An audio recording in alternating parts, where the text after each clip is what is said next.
The Winford Academy is located in an old town on Helen Hill where jousting, a sport involving combat on horseback, is incredibly popular.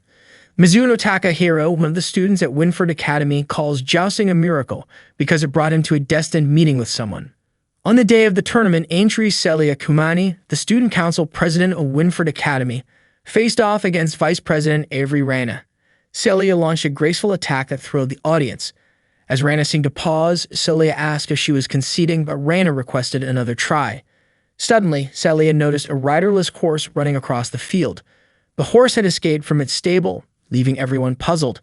Meanwhile, Kisaki Miyo, walking alone, was startled as the galloping horse headed straight toward her. Terrified, she screamed as the horse chased her past a road barrier. The horse grabbed Miyo's clothing with its teeth, tearing it and causing her to fall to the ground. Miyo couldn't understand why the horse was so aggressive. Just as it was about to trample her, Takahiro appeared, calling the horse Sakura. He worked to calm the rampaging horse and eventually succeeded. Relieved, Miyo watched as Takahiro removed a small piece of wood lodged in Sakura's leg, the cause of its distress. Smiling, Miyo felt at ease as Sakura regained its composure. Takahiro commented on the horse's beautiful mane, leading Miyo to believe he was complimenting her hair, only to realize he was talking about Sakura. Slightly annoyed, Miyo noticed how Takahiro's primary concern was his horse. Takahiro then asked if Miyo was hurt, and she reassured him that she was fine. Seeing Miyo's torn clothing, Takahiro offered her his uniform jacket. Grateful, Miyo thanked him. Takahiro explained that Sakura was a good horse but overly spirited, which was why she hadn't yet been assigned a jockey. Miyo remarked that the horse's name was similar to hers, but Takahiro pointed out they were still different. Takahiro invited Miyo to ride Sakura with him, and together they rode through streets lined with cherry blossoms. Miyo admired the scenery, catching a few petals as they drifted in the breeze. It was spring, and Takahiro reflected on how much time had passed since he came to this country. Back at the jousting match, the competition between Celia and Rana continued. Celia successfully landed her lance on Rana's helmet, knocking off its decorative feathers. Declared the winner, Celia was praised by Rana for her skill, though Celia humbly noted that Rana had improved. Celia spurred her horse and rode away as the crowd cheered, convinced she could win the next tournament. Later, Takahiro and Miyo took Sakura to the river for a drink. Miyo asked if Takahiro would return to jousting now that his injury had healed. Takahiro admitted he had quit being a knight. Curious, Miyo asked why he stayed at the academy. Was he planning to joust again or switch from the knight curriculum to the squire program? At that moment, Celia appeared, calling out to Takahiro. Miyo was surprised to see her.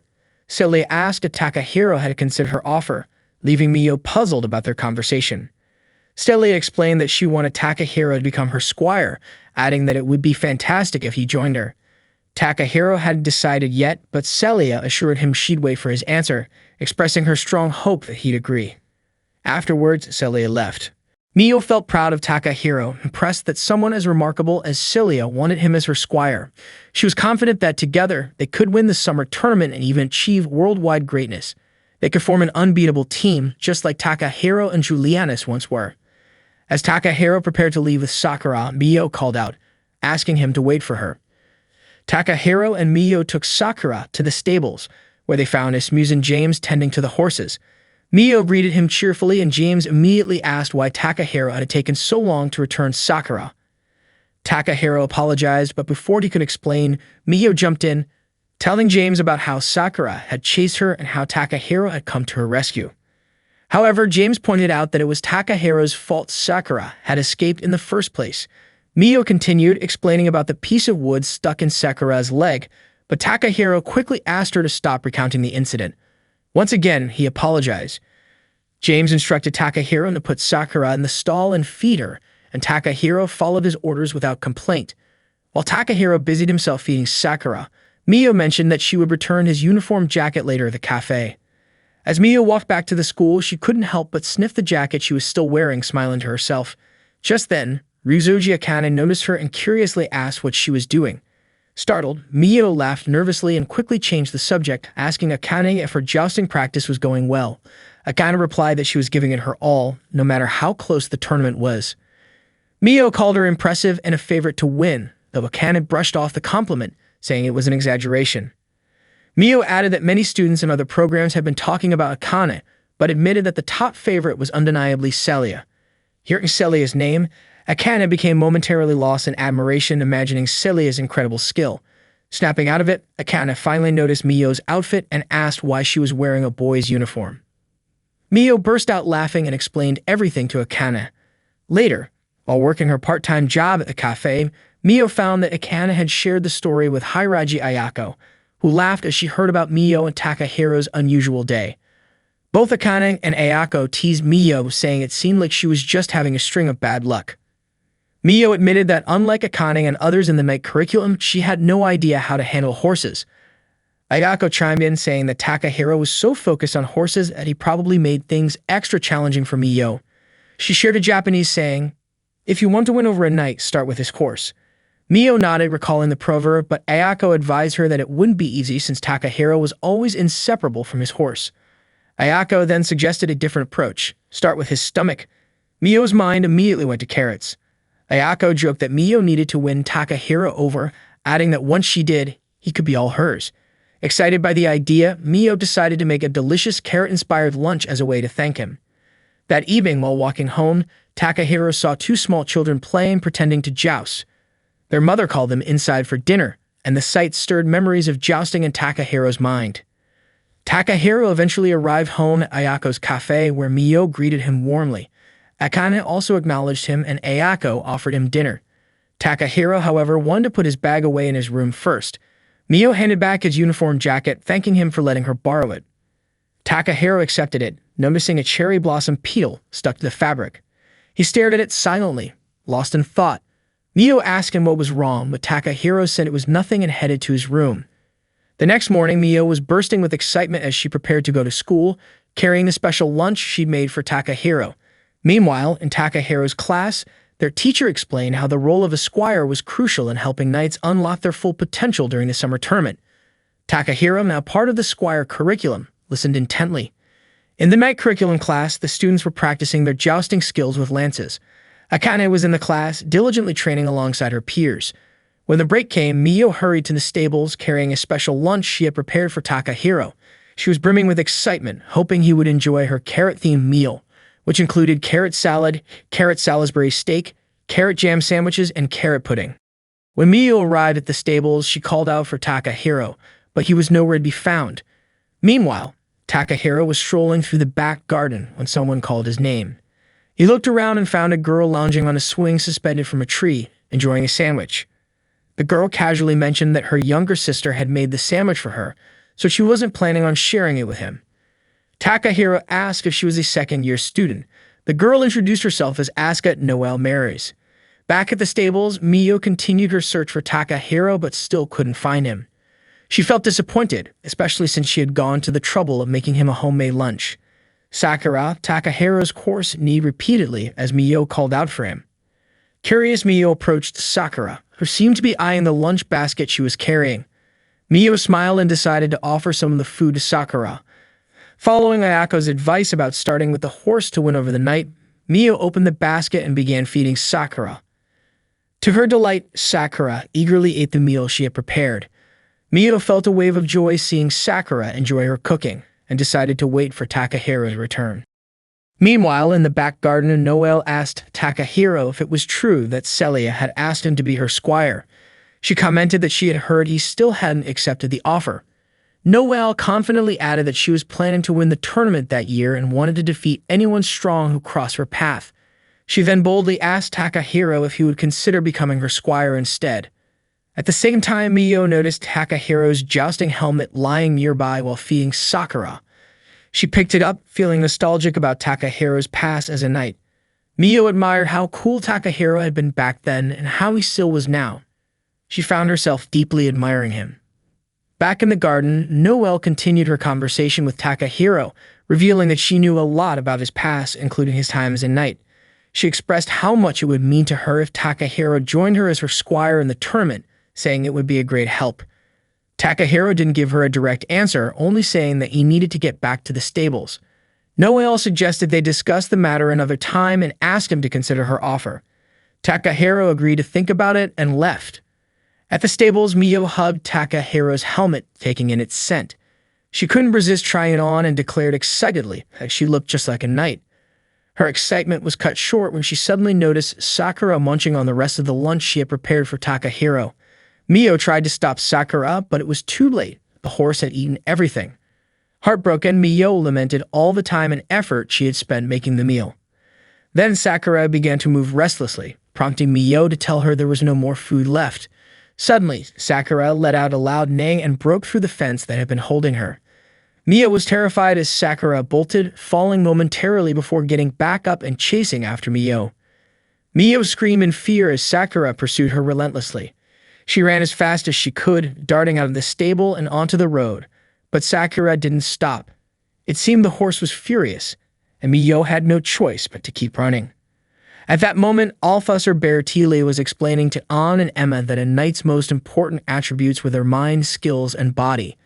The mind needed to remain calm under all circumstances, the skills had to be graceful, and the body should be strikingly attractive to capture the admiration of others. Both Emma and Ann were deeply impressed. As Bertile was one of the favorites for the upcoming summer tournament, her words carried significant weight for Emma, while her unshakable confidence made Ann completely smitten with her. Hearing their admiration, Bertile blushed modestly and insisted that she wasn't as incredible as they made her out to be. Suddenly, Emma and Ellen noticed Mio running toward them, screaming for help as she was being chased by Sakura, the horse. Alarmed, the two panicked, sensing that something was seriously wrong with the horse. Bertile, who had been closing her eyes while speaking, remained unaware of the chaos. She asked Emma and Ann why they were suddenly so flustered, reminding them that a knight must always stay composed. However, when Bertile finally opened her eyes and saw Sakura chasing Mio, she immediately screamed and started running as fast as she could. Even in her panic, Emma and Ann couldn't help but admire how elegant Bertile looked while running. Meanwhile, Takahiro returned to the stables and was shocked to find Sakura missing from her enclosure. Spotting a fallen lunch basket on the ground, he immediately recognized it as Mio's. Elsewhere, Bertile and Mio were still running for their lives. Frustrated, Bertile yelled at Mio, demanding to know why she was following her. Mio apologized profusely, explaining she had no choice. Distracted, the two ended up tripping and falling, landing on top of each other. Concerned, Mio asked if Bertile was okay. Bertile, flustered and angry, snapped at Mio to get off her. As Mio moved aside, Sakura managed to catch up and grabbed Bertile's skirt with her teeth, lifting her into the air. Bertile screamed, demanding Sakura put her down. Mio tried yelling at Sakura to calm down, but it didn't work. Desperate, Mio remembered how Takahiro had calmed Sakura before and decided to try the same method. She called Sakura's name, catching the horse's attention. As Sakura turned toward Mio, Bertile's skirt tore and she fell to the ground with a thud.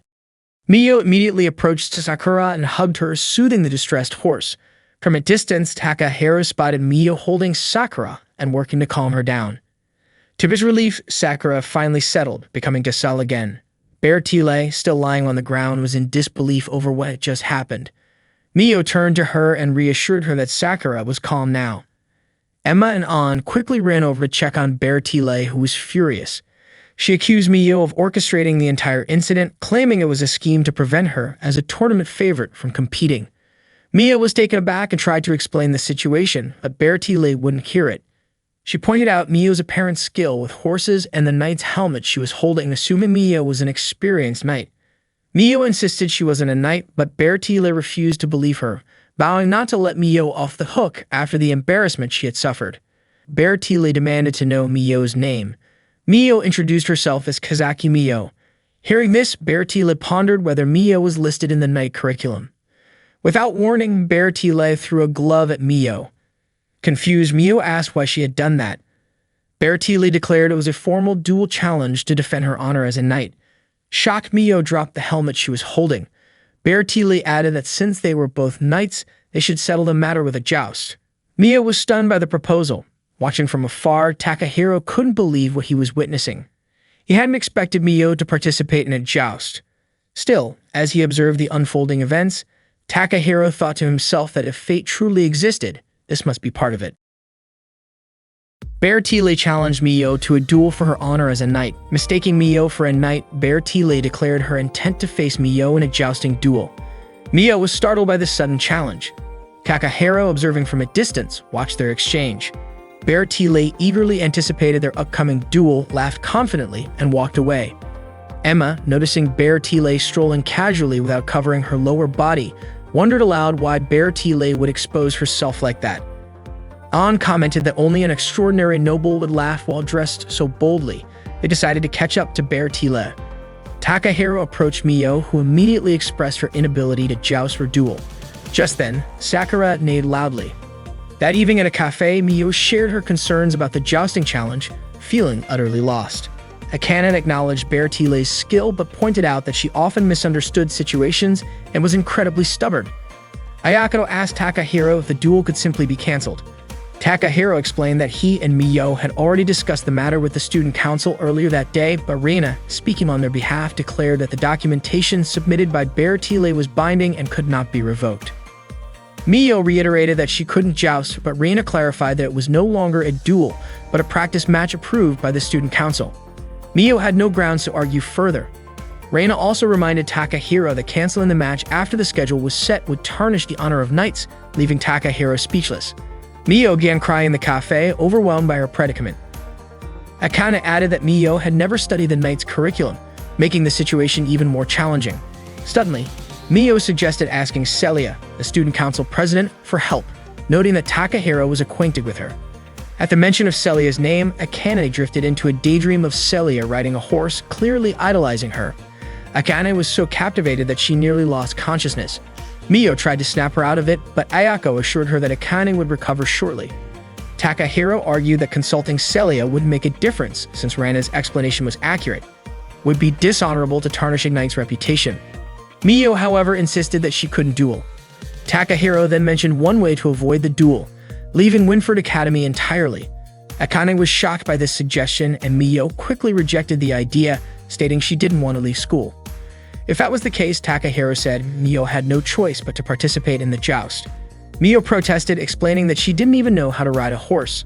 Ayako, upset, demanded Takahiro take responsibility, blaming him for not being around when Mio delivered his lunch earlier. Akane agreed. Ayako then proposed that Takahiro become Mio's squire. Takahiro admitted he had already considered this, but only for the duel itself. He then asked Mio to start training with him the next day, and Mio, determined, decided to give it her all. The following day, Takahiro and Mio began training together. Mio was shocked by the size and weight of the jousting lance. It was the first time she had ever held one. Takahiro instructed her to grip the lance. Mio hesitated, asking if such a rigid lance could sometimes break. Takahiro explained that it depended on the wielder. Mio struggled to lift the lance with all her strength. Takahiro told her to get accustomed to holding it. Mio complained about its weight, but Takahiro reassured her, explaining that using a lance wasn't about brute strength but balance. He instructed her to grip the shaft firmly, lean her arm and body slightly, and keep one hand steady on her hip. Takahiro also advised her to position the lance securely, aim its tip forward, and ensure the tip didn't touch the ground. Mio tried to lift the jousting lance, but due to her lack of balance, her body was pulled along with the movement of the lance. She ended up running downhill, unable to stop, weaving through a crowd of students heading to school. Ayako saw Mio struggling and shouted for everyone to get out of the way. Mio kept yelling that she couldn't control her steps or the lance. Shinoname, the school announcer, quickly broadcast the event, reporting that a girl with a lance was running through the crowd of students on their way to school. She also announced that the lance had flown in her direction and tore her skirt. Embarrassed, Shinoname covered her lower body with her hands. Mio, still panicking, shouted that she couldn't hold on any longer, but thankfully, Akane managed to catch the lance in time. Akane asked Mio what on earth she was doing, and Mio burst into tears before throwing the lance aside. Takahiro, who witnessed the entire incident, approached them. Later, Reina summoned Takahiro and Mio to the student council room. She scolded them for causing such a commotion. Mio apologized and Takahiro took the blame, explaining that it was Mio's first time and that he had pushed her too hard. Reina raised an eyebrow and questioned what he meant by first time and pushing her.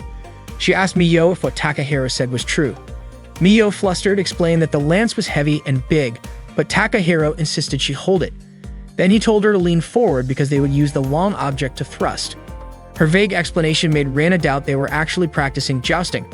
Reina slapped Takahiro across the face and sent them away. As Takahiro and Mio walked through the school hallway, Mio apologized to him, but he told her not to worry about it. James greeted them and teased Mio for making the morning so entertaining. He also expressed surprise that Takahiro had agreed to be her squire. Takahiro clarified that it was only a temporary arrangement. James then asked if Takahiro had heard about the new transfer student, rumored to be an exceptionally talented girl with the potential to defeat all the top competitors and win the next tournament. James wondered if Takahiro was interested in meeting her. Later, while relaxing on the grass, Takahiro thought about the transfer student rumored to dominate the jousting scene. Suddenly, a small kitten approached him. Assuming it was lost, Takahiro tried to help, but the kitten darted away. Concerned about the dangers of the horses nearby, Takahiro followed. The kitten climbed a tree and leaped into the air. Takahiro reached out to catch it but accidentally grabbed something else instead, a girl's chest. Embarrassed, Takahiro quickly apologized. The girl introduced herself as Lisa. Just then, Lisa's friend Fiona called out to her and approached with her lunch, spicy tacos. Fiona was shocked to see Takahiro's hands still on Lisa's chest and accused them of doing something inappropriate. Fiona dragged Lisa away, muttering about how indecent people could be. She also warned Takahiro not to try anything weird with Lisa. Lisa assured Fiona that nothing happened, then handed the kitten to Fiona, who screamed in fear and begged Lisa to take it away. Lisa, amused, called the kitten adorable. Takahiro sighed, feeling like luck was not on his side that day. During the school break, Takahiro walked outside and ran into Mio, who excitedly showed him her progress with the jousting lance. She explained that after running with it earlier, she had discovered a trick to holding it properly. She waved the lance around, commenting on how strange it was that Takahiro had told her to use only a little strength when handling it. However, Mio suddenly lost her balance and fell, crying out in pain. Seeing her reddened hands, Takahiro smiled, proud of her determination and effort. That day, Takahiro was bathing Sakura, his horse. He even asked Sakura if Mio would be okay, to which Sakura made in response. Takahiro assumed Mio had potential since she had already learned to handle the lance in just one day. Celia then approached him, gently stroking Sakura and praising her as a great horse. Celia mentioned that Riina had told her about the commotion Takahiro caused earlier that morning. Just as Takahiro began explaining, Celia interrupted, asking if he had considered becoming her squire or if he was too busy thinking about Mio's duel. She also brought up that she had heard about a dish called okonomiyaki from Takahiro's hometown, noting that Takahiro himself was known for making it, though it took a bit of time. She said she could sense his youthful passion in it. Celia acknowledged that Takahiro had chosen to be Mio's squire and said she looked forward to seeing how it would unfold. She added that she would wait for his answer after Mio's duel and also look forward to tasting his okonomiyaki. Takahiro apologized to Celia, but suddenly he noticed that the hose he was holding had stopped running. It turned out Sakura was stepping on the hose, blocking the water flow. When Sakura moved her hoof, the water pressure built up, and it sprayed all over Celia by accident. Takahiro immediately apologized, but Celia assured him she was fine. He handed her a towel, but as he glanced at her, he was startled to see that her soaking wet clothes clung to her body, highlighting her figure. Embarrassed, he quickly turned away and offered her the towel again. Just then, Rana called out to Celia, asking her to return quickly. However, when Rina saw Celia drenched and Takahiro standing there, she jumped to conclusions. Rina accused Takahiro of being indecent and slapped him hard across the face. Meanwhile, Mio was practicing jousting in the grassy fields. She aimed her lance at the center of a ring hanging from a tree branch. When she successfully struck the target, she was ecstatic and proudly showed her achievement to Takahiro. Afterward, Takahiro started teaching Mio the basic rules of jousting. He asked Mio if she knew what jousting was. Mio confidently replied that it was a sport where you ride a horse and use a lance to attack your opponent. Takahiro confirmed her answer and elaborated that attacking different parts of the body would yield different scores. For example, hitting the arm was worth 1 point, hitting the stomach earned 2 points, and targeting the head was dangerous and considered against the rules. Mio nodded in understanding, but then asked with an innocent curiosity what would happen if someone hit the chest. She asked this while touching her own chest, which left Takahiro flustered. He quickly clarified that hitting the chest was the same as hitting the stomach, worth 2 points. Mio then noted that earning 3 points would end the first round and that there were 3 rounds in a match. Takahiro further explained that if a lance was dropped during a match, the person who dropped it would lose immediately. He also mentioned that a feather strike, where a juicer successfully knocked the plume off their opponent's helmet, could instantly change the outcome of a match. Even if the opponent had higher points or had won the previous rounds, landing a feather strike would result in victory. Takahiro explained all this while gently patting Mio's head, and Mio realized how fun jousting could be. Suddenly, a girl on horseback galloped toward Takahiro and Mio. She pointed her lance straight at them, causing Takahiro to quickly shield Mio with his arms. The lance stopped just inches from Mio's face. Relieved that it hadn't hit her, Mio let out a sigh of relief. The girl commended Mio for her bravery, remarking on how Mio hadn't flinched or moved her head even slightly. As she removed her helmet, it was revealed that the rider was Noelle. Mio mentioned that she had seen a carrot at the tip of the lance, so she wasn't worried even if it came close to hitting her. Noelle assured her that she would never aim a real lance at a beginner. However, Takahiro pointed out that it would still be dangerous if the lance accidentally hit her.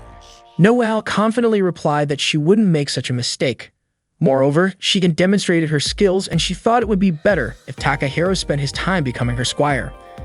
Just as Takahiro was about to explain his reason, Noelle interrupted, saying she already knew that he wouldn't consider it until Mio's duel was over.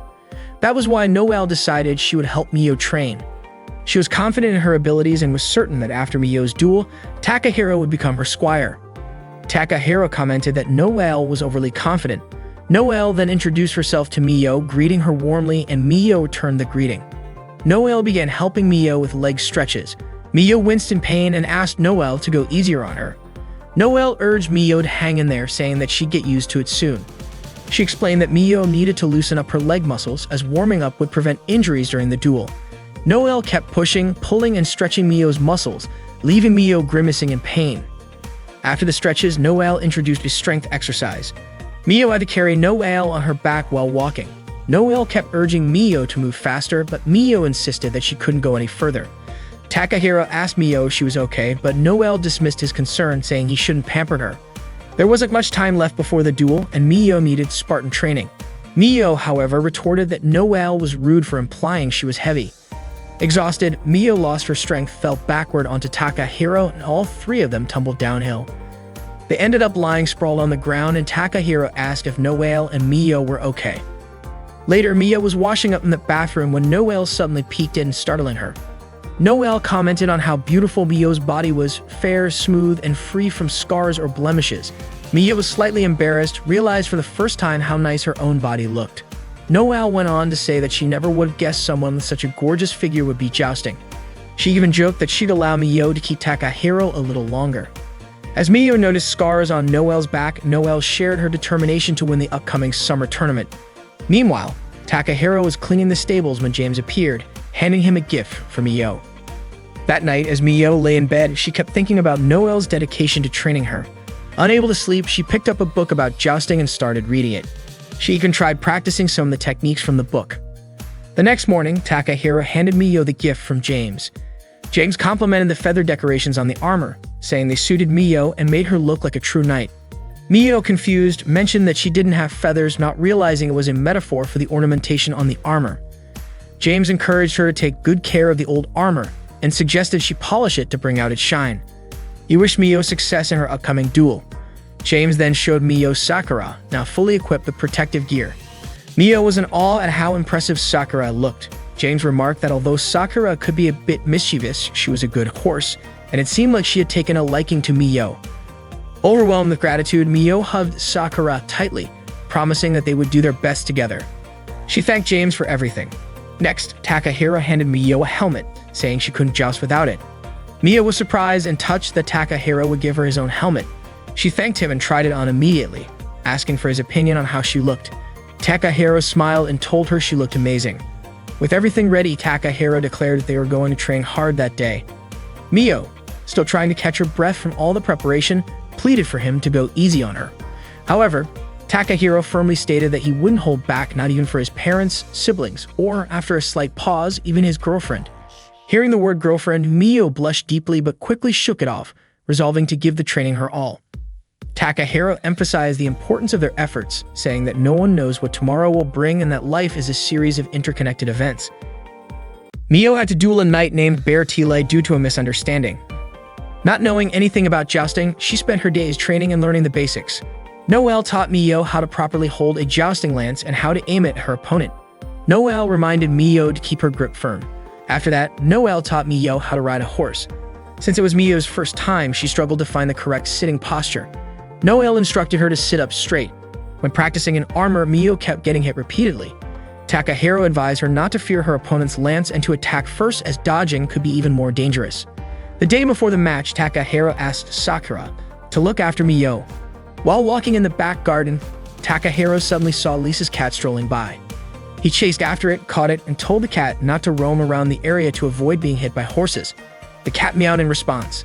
Nearby, Lisa and Fiona were sitting together. Fiona called out to Takahiro, who handed her the cat. Fiona told him not to give it to her, suspecting that he was trying to peek at her underwear from his angle. Lisa then remarked that Mio's technique in holding the lance, riding the horse, and moving her body was all wrong. According to Lisa, letting Mio duel in that state would be pointless. Takahiro said it was up to Mio's decision. Besides, Mio wasn't focused on winning or losing. She just didn't want to run away from the duel. Fiona asked if that meant Mio was merely participating without intending to win. She didn't like when people juiced just for fun without giving their best effort to win. Takahiro apologized and said he understood how Fiona felt. Fiona was surprised by Takahiro's sudden change in attitude. Lisa then asked if Takahiro was satisfied with Mio's lack of ambition, adding that her pride as a knight couldn't accept something like that. Taking her cat from Takahiro's arms, Lisa walked away with Fiona following her. Takahiro reflected that knights should never fight if they didn't want to win, but Mio's situation was different. He wondered if the transfer student could be Lisa. That evening, Takahiro returned to the cafe and was surprised to see Noelle dressed in a maid outfit. When he asked what was going on, Noelle explained that she was doing part-time work temporarily. Although her family usually prohibited her from taking part-time jobs, she had to do it to help a friend.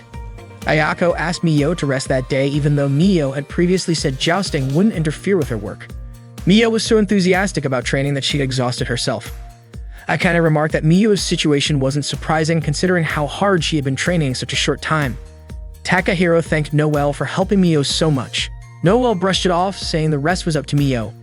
She added that Mio had performed better than she had expected and wished Mireille could see it. When Takahiro asked who Mireille was, Noelle explained that Mireille was her sweet little sister. Ayako then told Noelle to deliver an order to table number 5. After resting, Mio came out with Takahiro. He reminded her that the duel was tomorrow. Mio said everything would end then. She shared how sad she felt. Initially, she had planned to quit school, but the thought of not seeing Takahiro anymore had stopped her. Realizing what she had just confessed, she quickly corrected herself, claiming that the real reason she delayed leaving school was that she wanted to continue jousting with everyone. Everything kept changing, Mio said, but she couldn't deny that at that moment, she realized she had experienced jousting in the way Takahiro loved the most. Jousting can be scary, painful, and difficult at times, but Mio felt happy to be involved in something that Takahiro was also part of. That's why Mio promised to do her best tomorrow. Even if she ended up losing badly, she would still tell everyone that she loved jousting. Takahiro was surprised to hear that, and Mio blushed. She realized she had just started jousting and wondered if saying something like that was premature. Takahiro told her she was completely wrong. No one had the right to deny someone else's joy, and he encouraged Mio to be proud. Takahiro admitted he was genuinely happy to know that she enjoyed jousting, which made Mio smile. When Mio got home, she immediately soaked in warm water. Her entire body ached, but she felt strangely satisfied. She thought about how she was now like Noelle and Akane. Mio even joked to herself that she was almost like a real knight. Although it was tough and sometimes painful, jousting always brought her joy. Standing in front of a mirror, she looked at her reflection and examined her body. The next morning, Takahiro was getting ready for school. On his way, he heard Mio calling out to him. He turned around and was startled to see that her hair was now short. Surprised by her new look, he asked what happened to her hair. Mio nervously asked if it didn't look good on her. Takahiro reassured her that her new haircut looked great, which made Mio smile in relief. When Takahiro asked why she had cut it, Mio explained that unlike Noelle or Akane, she didn't have their skills, so her long hair would only get in the way. Takahiro agreed with her reasoning. He then asked if she planned the duel only this once. Mio confirmed it, saying she only wanted to experience it once but had decided she would win. Takahiro lowered his head for a moment and gently patted Mio's head. Mio protested, saying she had just styled her hair, but Takahiro playfully messed it up anyway. He told her not to worry and assured her she would win the match.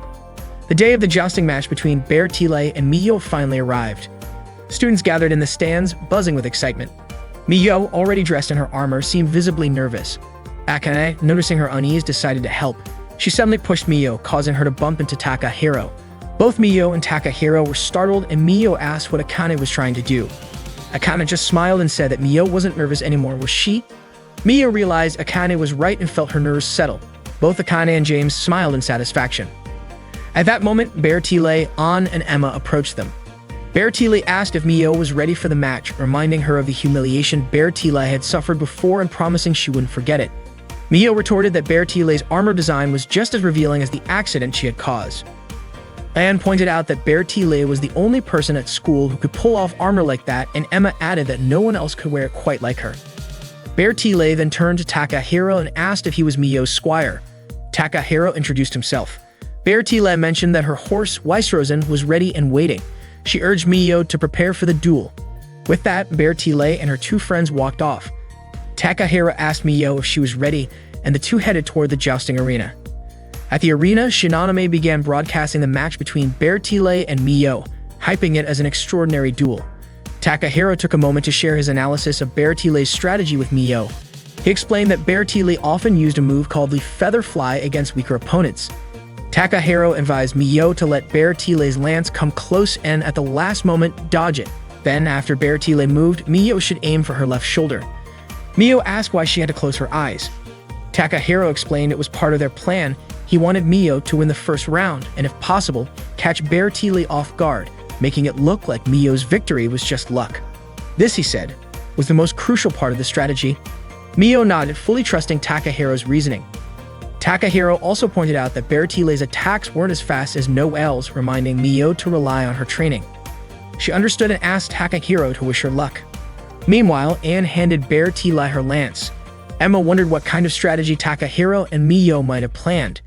Bertile confidently assured her friends that there was no way she would lose to Mio, no matter the circumstances. Anne and Emma admired Bertile's confidence and exceptional skill. The match began as Bertile and Mio rode to their designated starting positions. Watching from the stands, Noelle hoped Mio would do her best. Both riders spurred their horses forward, charging at each other. Bertile was certain of her victory, but Mio stayed focused and followed Takahiro's instructions. As Bertile closed in, Mio dodged her attack, closed her eyes, and aimed her lance at Bertile's left shoulder. The strike was successful, knocking Bertile off her horse and giving Mio the victory in the first round. Takahiro praised Mio for her incredible performance, calling it an impressive first-round win. Mio beamed, grateful for Takahiro's excellent strategy. On the other hand, Bertile was stunned by the outcome. Anne and Emma tried to comfort her, but Bertile asked if they had noticed something unusual. Mio had closed her eyes when making the strike. That confirmed Bertile's suspicion that Mio was truly a novice knight. As Takahiro and Mio prepared for the second round, Takahiro anticipated that Bertile might use a feint attack targeting Mio's feathers, aiming to knock them off her helmet for points. Bertile, fueled by pride, was determined to crush Mio. Mio asked what she should do, and Takahiro suggested letting Bertile's feint succeed so she could score some points. This would make Bertile overconfident and careless, assuming Mio's earlier victory had been pure luck. Though hesitant at first, Mio agreed to follow Takahiro's instructions. In the second round, as predicted, Bertile's feint attack landed on Mio's stomach, earning her 2 points. Watching from the stands, James recognized Takahiro's clever strategy to let Bertile score, while Noelle and Akane praised both Takahiro's planning and Mio's ability to follow through. Bertile, on the other hand, was perplexed. She had only used a feint, yet Mio hadn't avoided it, solidifying her belief that Mio was inexperienced. Anne and Emma praised Bertile's decision to score 2 points instead of attempting a flashy feather fly attack. Bertile, always eager to maintain her image, declared that earning points like those was a breeze for her. Meanwhile, Reina and Celia watched the match from the student council room. They commented on how well Mio was performing for a beginner, showing promising potential. As Mio and Takahiro prepared for the next round, Takahiro predicted that Bertile would play it safe, aiming for points rather than trying to knock Mio off her horse. Bertile would likely think she only needed 1 more point to win and wouldn't take unnecessary risks. Mio understood. Takahiro added that Bertile probably believed Mio's earlier win was a fluke because of the closed eyes strike. For this round, Takahiro told Mio not to close her eyes.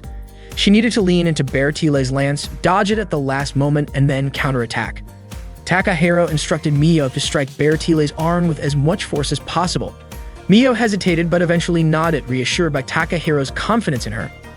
Takahiro was confident that Mio could read her opponent's movements because, in his eyes, Mio's ability to observe and react was unmatched. That, he believed, was her greatest weapon at the moment. He encouraged Mio to trust him until the very end.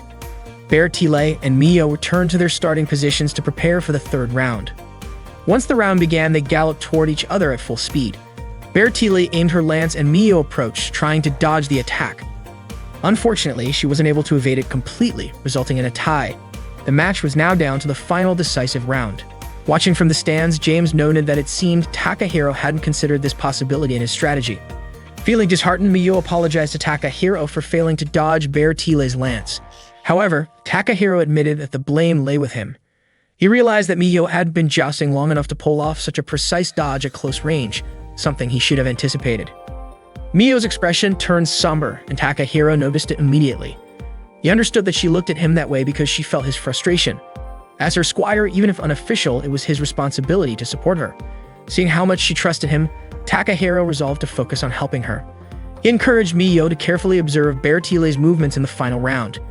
His plan was for Miyo to counterattack at the same moment her opponent struck while dodging her attack. Takahiro was certain this would work. Reassured, Miyo nodded and rode her horse back to the starting position. Takahiro called out to her once more, bolstering her confidence, telling her she would win. Shinonome announced to the spectators that the final round was about to begin. The audience watched with bated breath as Miyo and Bear Tile took their positions. The tension was palpable as both riders spurred their horses forward at full speed. Bear Tile was determined to end the match with this strike, while Miyo, emboldened by Takahiro's unwavering support, believed she could win. As the two riders closed in, Bear Tile aimed for a feather fly attack. But Miyo managed to dodge her strike and countered with precision, hitting Bear Tile and forcing her to drop her lance. The match was over. Miyo had won. The crowd erupted into cheers and applause. Miyo was overjoyed with her victory, unable to contain her excitement. From the Academy's garden, Lisa and Fiona observed the match. Fiona dismissed Miyo's victory as mere luck, but Lisa had a hunch that Takahiro was not just some ordinary guy. Similarly, Reina and Celia watched from the student council room. Reina admired Takahiro's ability to excel as both a knight and a remarkable squire. Celia, deeply impressed, expressed her desire for Takahiro to be her squire someday. Meanwhile, Anne couldn't believe that someone as skilled as Bear Tile had been defeated by a novice. Emma suggested it must be a bad dream. However, Bear Tile, ever noble, told her friends that the match had been a fair contest between knights and as such, they should congratulate the victor. That, she said, was the essence of being a noble. After dismounting from her horse, Miyo ran toward Takahiro and threw her arms around him in a heartfelt embrace. Overcome with emotion, she thanked him for guiding her to victory. Then, realizing her enthusiasm, Miyo pulled away and apologized for her recklessness earlier, expressing her deep gratitude not only to Takahiro but also to Noelle, Akane, Ayako, and Sakura. That day, under the blooming cherry blossoms, a young knight was born at Winford Academy. That night, Miyo and the others raised their glasses to celebrate her victory in the jousting match against Bear Tile. Miyo was deeply grateful to everyone who had helped her. Akane complimented Miyo on her outstanding performance, but Takahiro reassured her, saying she had worked hard. Akane agreed, adding that while Bear Tile wasn't as formidable as expected, she was still decent. She also mentioned that even though Miyo was just a beginner, she had managed to win. Miyo smiled at the compliment. Noelle noted how Miyo's counterattack at the last moment was absolutely perfect. Akane praised Miyo's exceptional ability to read the match, but suggested that she should have moved her arm further inward during the second round. Hearing Akane's critique, Ayako urged her to stop, reminding them that Miyo was done with jousting. Miyo laughed, declaring that starting tomorrow she'd just be an ordinary girl again. Miyo cheered on Noelle and Akane, and Noelle asked if Akane had developed any new techniques for the tournament. Akane admitted she wasn't fully confident in her skills yet, but when Noelle pressed her to share what kind of techniques she was working on, Akane refused to reveal anything. Miyo held onto the jousting helmet that Takahiro had given her. The next morning, Akane boarded the bus for jousting practice. Miyo greeted her as she stepped onto the bus. Akane asked if Miyo wasn't done with practice, and Miyo replied that she'd woken up early out of habit. Akane commented that it wasn't surprising, as getting up early had become second nature to Miyo during her jousting training. Miyo remarked that it must be tough for Akane to keep up with such a rigorous routine every day, but Akane replied that being a knight required discipline. Akane joked that watching her practice might not be much fun, but Miyo said she didn't mind.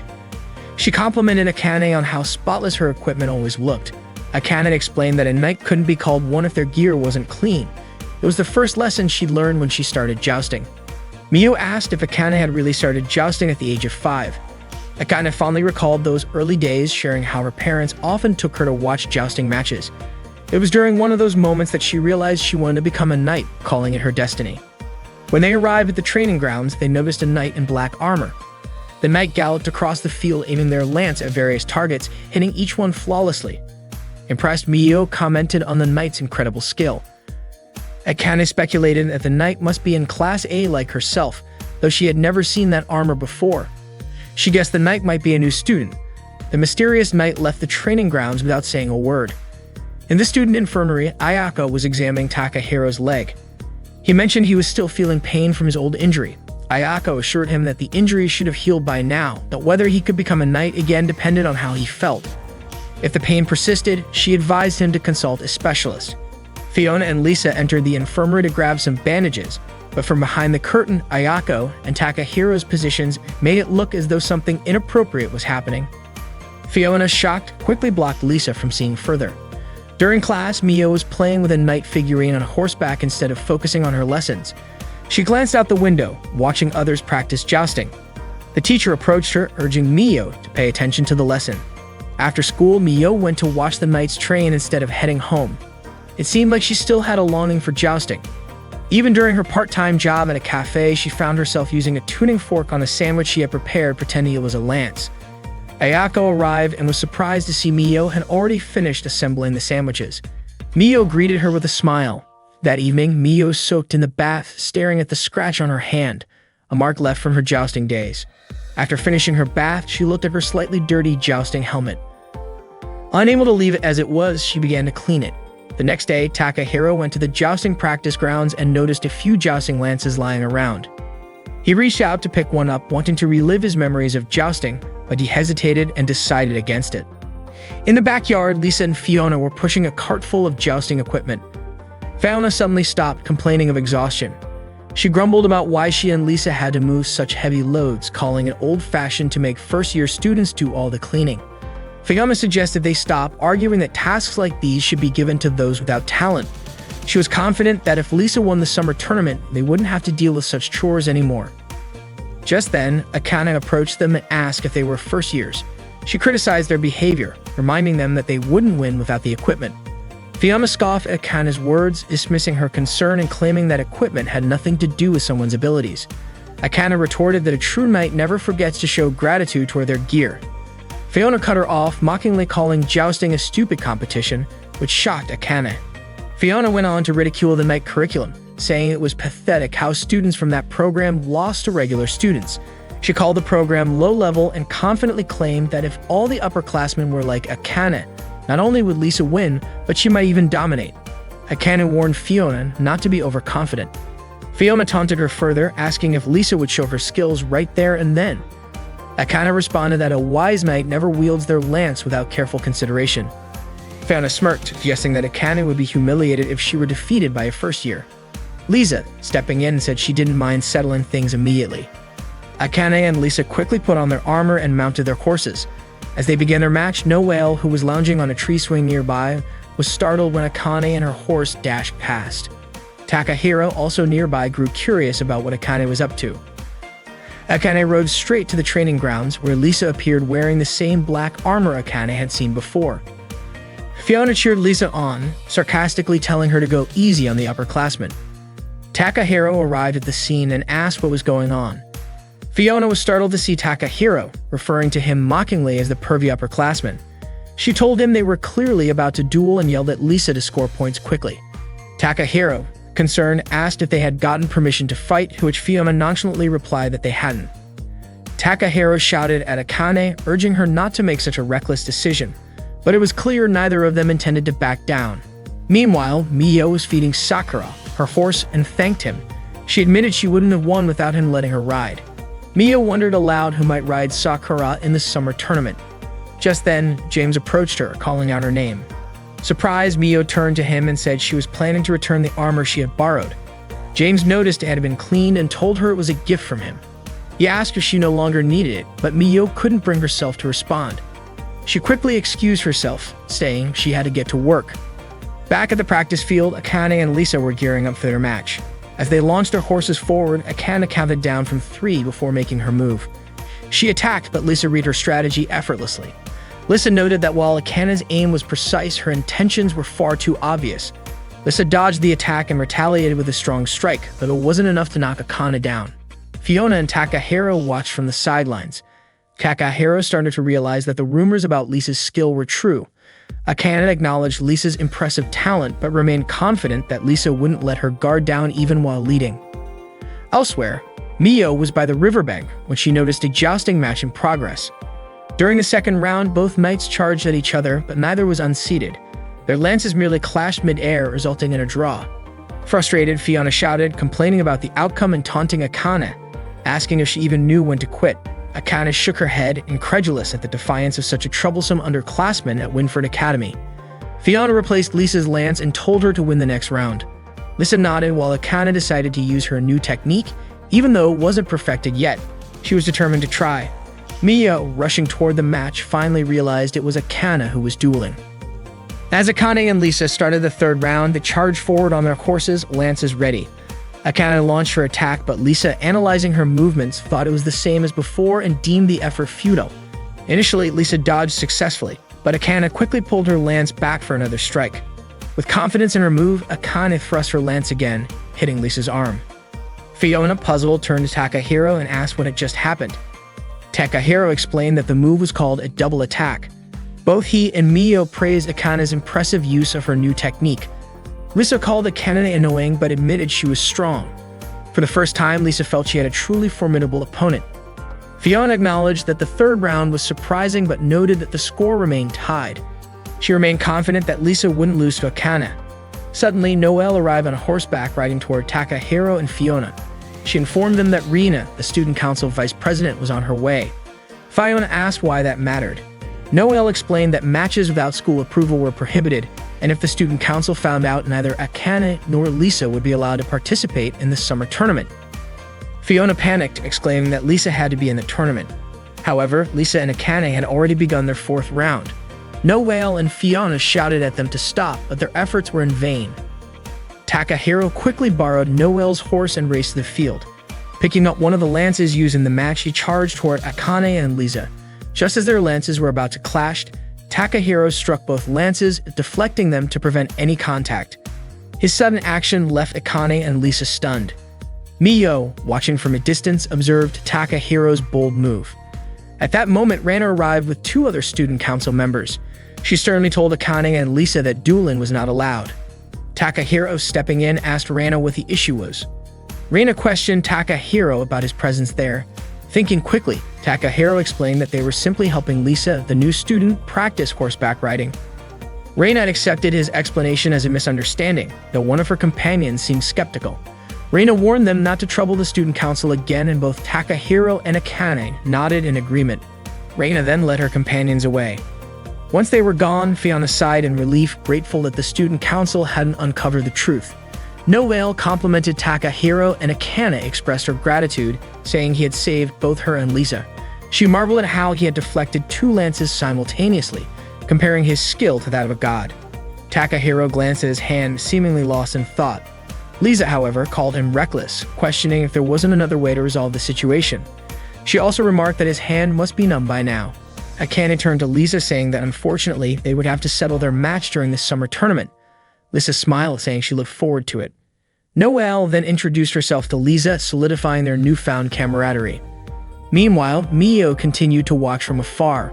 Her heart stirred as she thought about her desire to be more than a spectator. Even though she didn't think she was as skilled as the others, she longed to ride Sakura again. She wanted to be like Akane, Noelle, and Takahiro, a true knight. Finally, unable to hold back, Mio ran toward them, shouting that she loved jousting and wanted to join the tournament. Her sudden declaration left everyone surprised. And so the wheel of fate turned once more, signaling the start of a new season for the Knights. Mio approached James, calling out to him. It seemed she wanted to borrow the armor again. That day, Mio signed up to participate in the summer joust tournament. She handed her application to Rina, the vice president of the student council. Of course, Mio's application wasn't immediately accepted because throughout the history of Winford Academy's summer joust tournament, no regular student had ever attempted to register. Rina met with Celia in her office to discuss how to respond to Mio's application. According to Celia, it wasn't a problem since Mio had defeated Bertile a few days ago. Besides, there were no rules prohibiting regular students from participating, so Mio's application was accepted. Mio shared the news with all of her friends, telling them that she had received permission to compete in the summer tournament. She thanked everyone and promised to do her best. That afternoon, Mio went back to her part-time job at the cafe. Ayako congratulated Mio on securing permission to compete in the tournament. Mio explained to Akane and Takahiro that things would get tougher from here on out since she was just starting joust and needed as much practice as possible. Mio asked Takahiro if he would help her again, but quickly apologized, acknowledging that their agreement for him to act as her squire was only until her duel with Bear Tile had concluded. Out of nowhere, Noelle squeezed Mio's chest, causing her to scream loudly. Noelle teased that they could all train together tomorrow. Akane mentioned that if Mio was participating in the tournament, she would also become her rival and Akane wouldn't hold back. Mio understood this and expressed her gratitude to both Noelle and Akane. The next day, Reina met Mio in front of the auditorium to discuss something. Afterward, Mio went looking for Noelle in her classroom but couldn't find her. Suddenly, Takahiro showed up and asked what Mio was up to. Mio explained that Celia had invited her to have tea in the student council room and had asked Mio to bring her friends along, which is why she was searching for Noelle. Since Noelle wasn't in her classroom, Mio invited Takahiro instead, and he agreed to come. Mio felt a bit nervous, realizing that such an opportunity might not come again. Out of the blue, Akane also wanted to join them. Mio, of course, allowed her to come along, thinking that the more, the merrier. Spotting Lisa and Fiona, Mio invited them to join the tea as well. Unfortunately, Fiona wasn't interested in having tea with a large group, so Mio returned to ask Lisa again, and Lisa agreed. Mio was very grateful to her, and they continued their search for Noelle, who was nowhere to be found. At that moment, Noelle was by the riverside grooming her beloved horse, Etoile. She spoke to Etoile, saying the tournament was fast approaching and that she wanted them to fight until the very end. Etoile neighed loudly, as if to show understanding of Noelle's words. That afternoon, Mio, Takahiro, Akane, and Lisa went to the student council room. Mio knocked on the door and Celia invited them in. She thanked Mio and the others for coming to her tea gathering. Noticing bear decorations and teddy bears scattered around the room, Mio asked if Celia liked furry animals. Celia responded enthusiastically, saying bears were wonderful. They were strong, round, soft, and had smooth fur. Mio agreed with her. Meanwhile, Akane still couldn't believe she was sitting in the student council room, having tea with President Celia. She felt so nervous that her hands were trembling. Akane nearly fainted from excitement, but kept trying to calm herself as she prepared to sip the tea Celia had made. Akane was completely mesmerized by seeing Celia's face up close. She fainted from sheer happiness at meeting Celia. Noticing that Lisa had been unusually quiet, Celia encouraged her not to stay silent. Both Lisa and Mio were surprised that Celia knew Lisa's name despite her being a new student. Celia explained that as the student council president, she was familiar with everyone's names. She remarked that the competition in the upcoming summer tournament seemed like it would be more intense than ever. Celia acknowledged that while Lisa was new, she was aware of her impressive skills. She also noted that Akane had been honing her abilities and that there were many other talented participants. Mio commented that many people believed Celia was the top competitor. Celia admitted that she aimed to win, but joust was unpredictable, which was why she had invited Takahiro to be her squire. She needed his help to succeed. Celia asked Takahiro if he had made up his mind yet. Takahiro apologized and admitted that he hadn't. Celia reassured him, saying that her older sister had nothing to do with this matter, so he didn't need to worry. However, Takahiro confessed that he wasn't confident in his ability to be a good squire and wasn't sure he could be of any use to the knights. Hearing his explanation, Celia apologized for seeming impatient about getting an answer, mentioning that Rina often scolded her for it. Lisa then chimed in, questioning why Celia didn't just choose one of the many others who could be her squire. Celia explained that while she had received numerous offers, she preferred to personally choose her partner, and that choice was Takahiro. Lisa declared that she was determined to win and wouldn't lose to anyone. Celia encouraged everyone to do their best. She also reminded them that in joust, winning wasn't everything. Sometimes valuable lessons could be learned in defeat. Lisa, however, disagreed, insisting that victory was everything. The tension in the room made Mio feel awkward, so she quickly asked why Celia had invited her to tea. Celia replied that she was simply curious about why a regular student like Mio wanted to join the tournament. Mio explained that her involvement in joust had been accidental and that she wasn't used to it yet. Out of nowhere, Celia teased, suggesting there might be a romantic reason. Mio hastily denied it, accidentally blurting out that she just wanted to stay together. Flustered, Mio realized she had misspoken again. Celia smiled, saying it seemed like Mio genuinely enjoyed joust. Mio returned the smile, admitting that she did. Celia nodded in understanding and offered to pour her another cup of tea. That afternoon, Mio practiced stretching exercises with Noelle. She shared her experience of having tea with Celia earlier at school. In response, Noelle deliberately made the stretches more painful for Mio, teasing her for not inviting her to join the tea gathering. Mio explained that she had searched everywhere for Noelle but couldn't find her. Noelle admitted she had seen Celia at several parties hosted by her father's business associates but had never entered the student council room. Mio promised to invite Noelle next time. Noelle then invited Mio to her house for the upcoming holiday and suggested that Mio bring Takahiro along as well. Excited, Mio agreed and said she couldn't wait to visit Noelle's house. Meanwhile, Akane lay sprawled on the grass, hugging a teddy bear. She still hadn't regained consciousness after being overwhelmed with joy from meeting Celia. The long-awaited day finally arrived. Mio and Takahiro set off together to visit Noelle's house. From a distance, they were in awe of the grandeur of Noelle's house. As they walked through the garden and past the statues surrounding the estate, Mio marveled at how enormous the house was. She couldn't believe Noelle was a noble.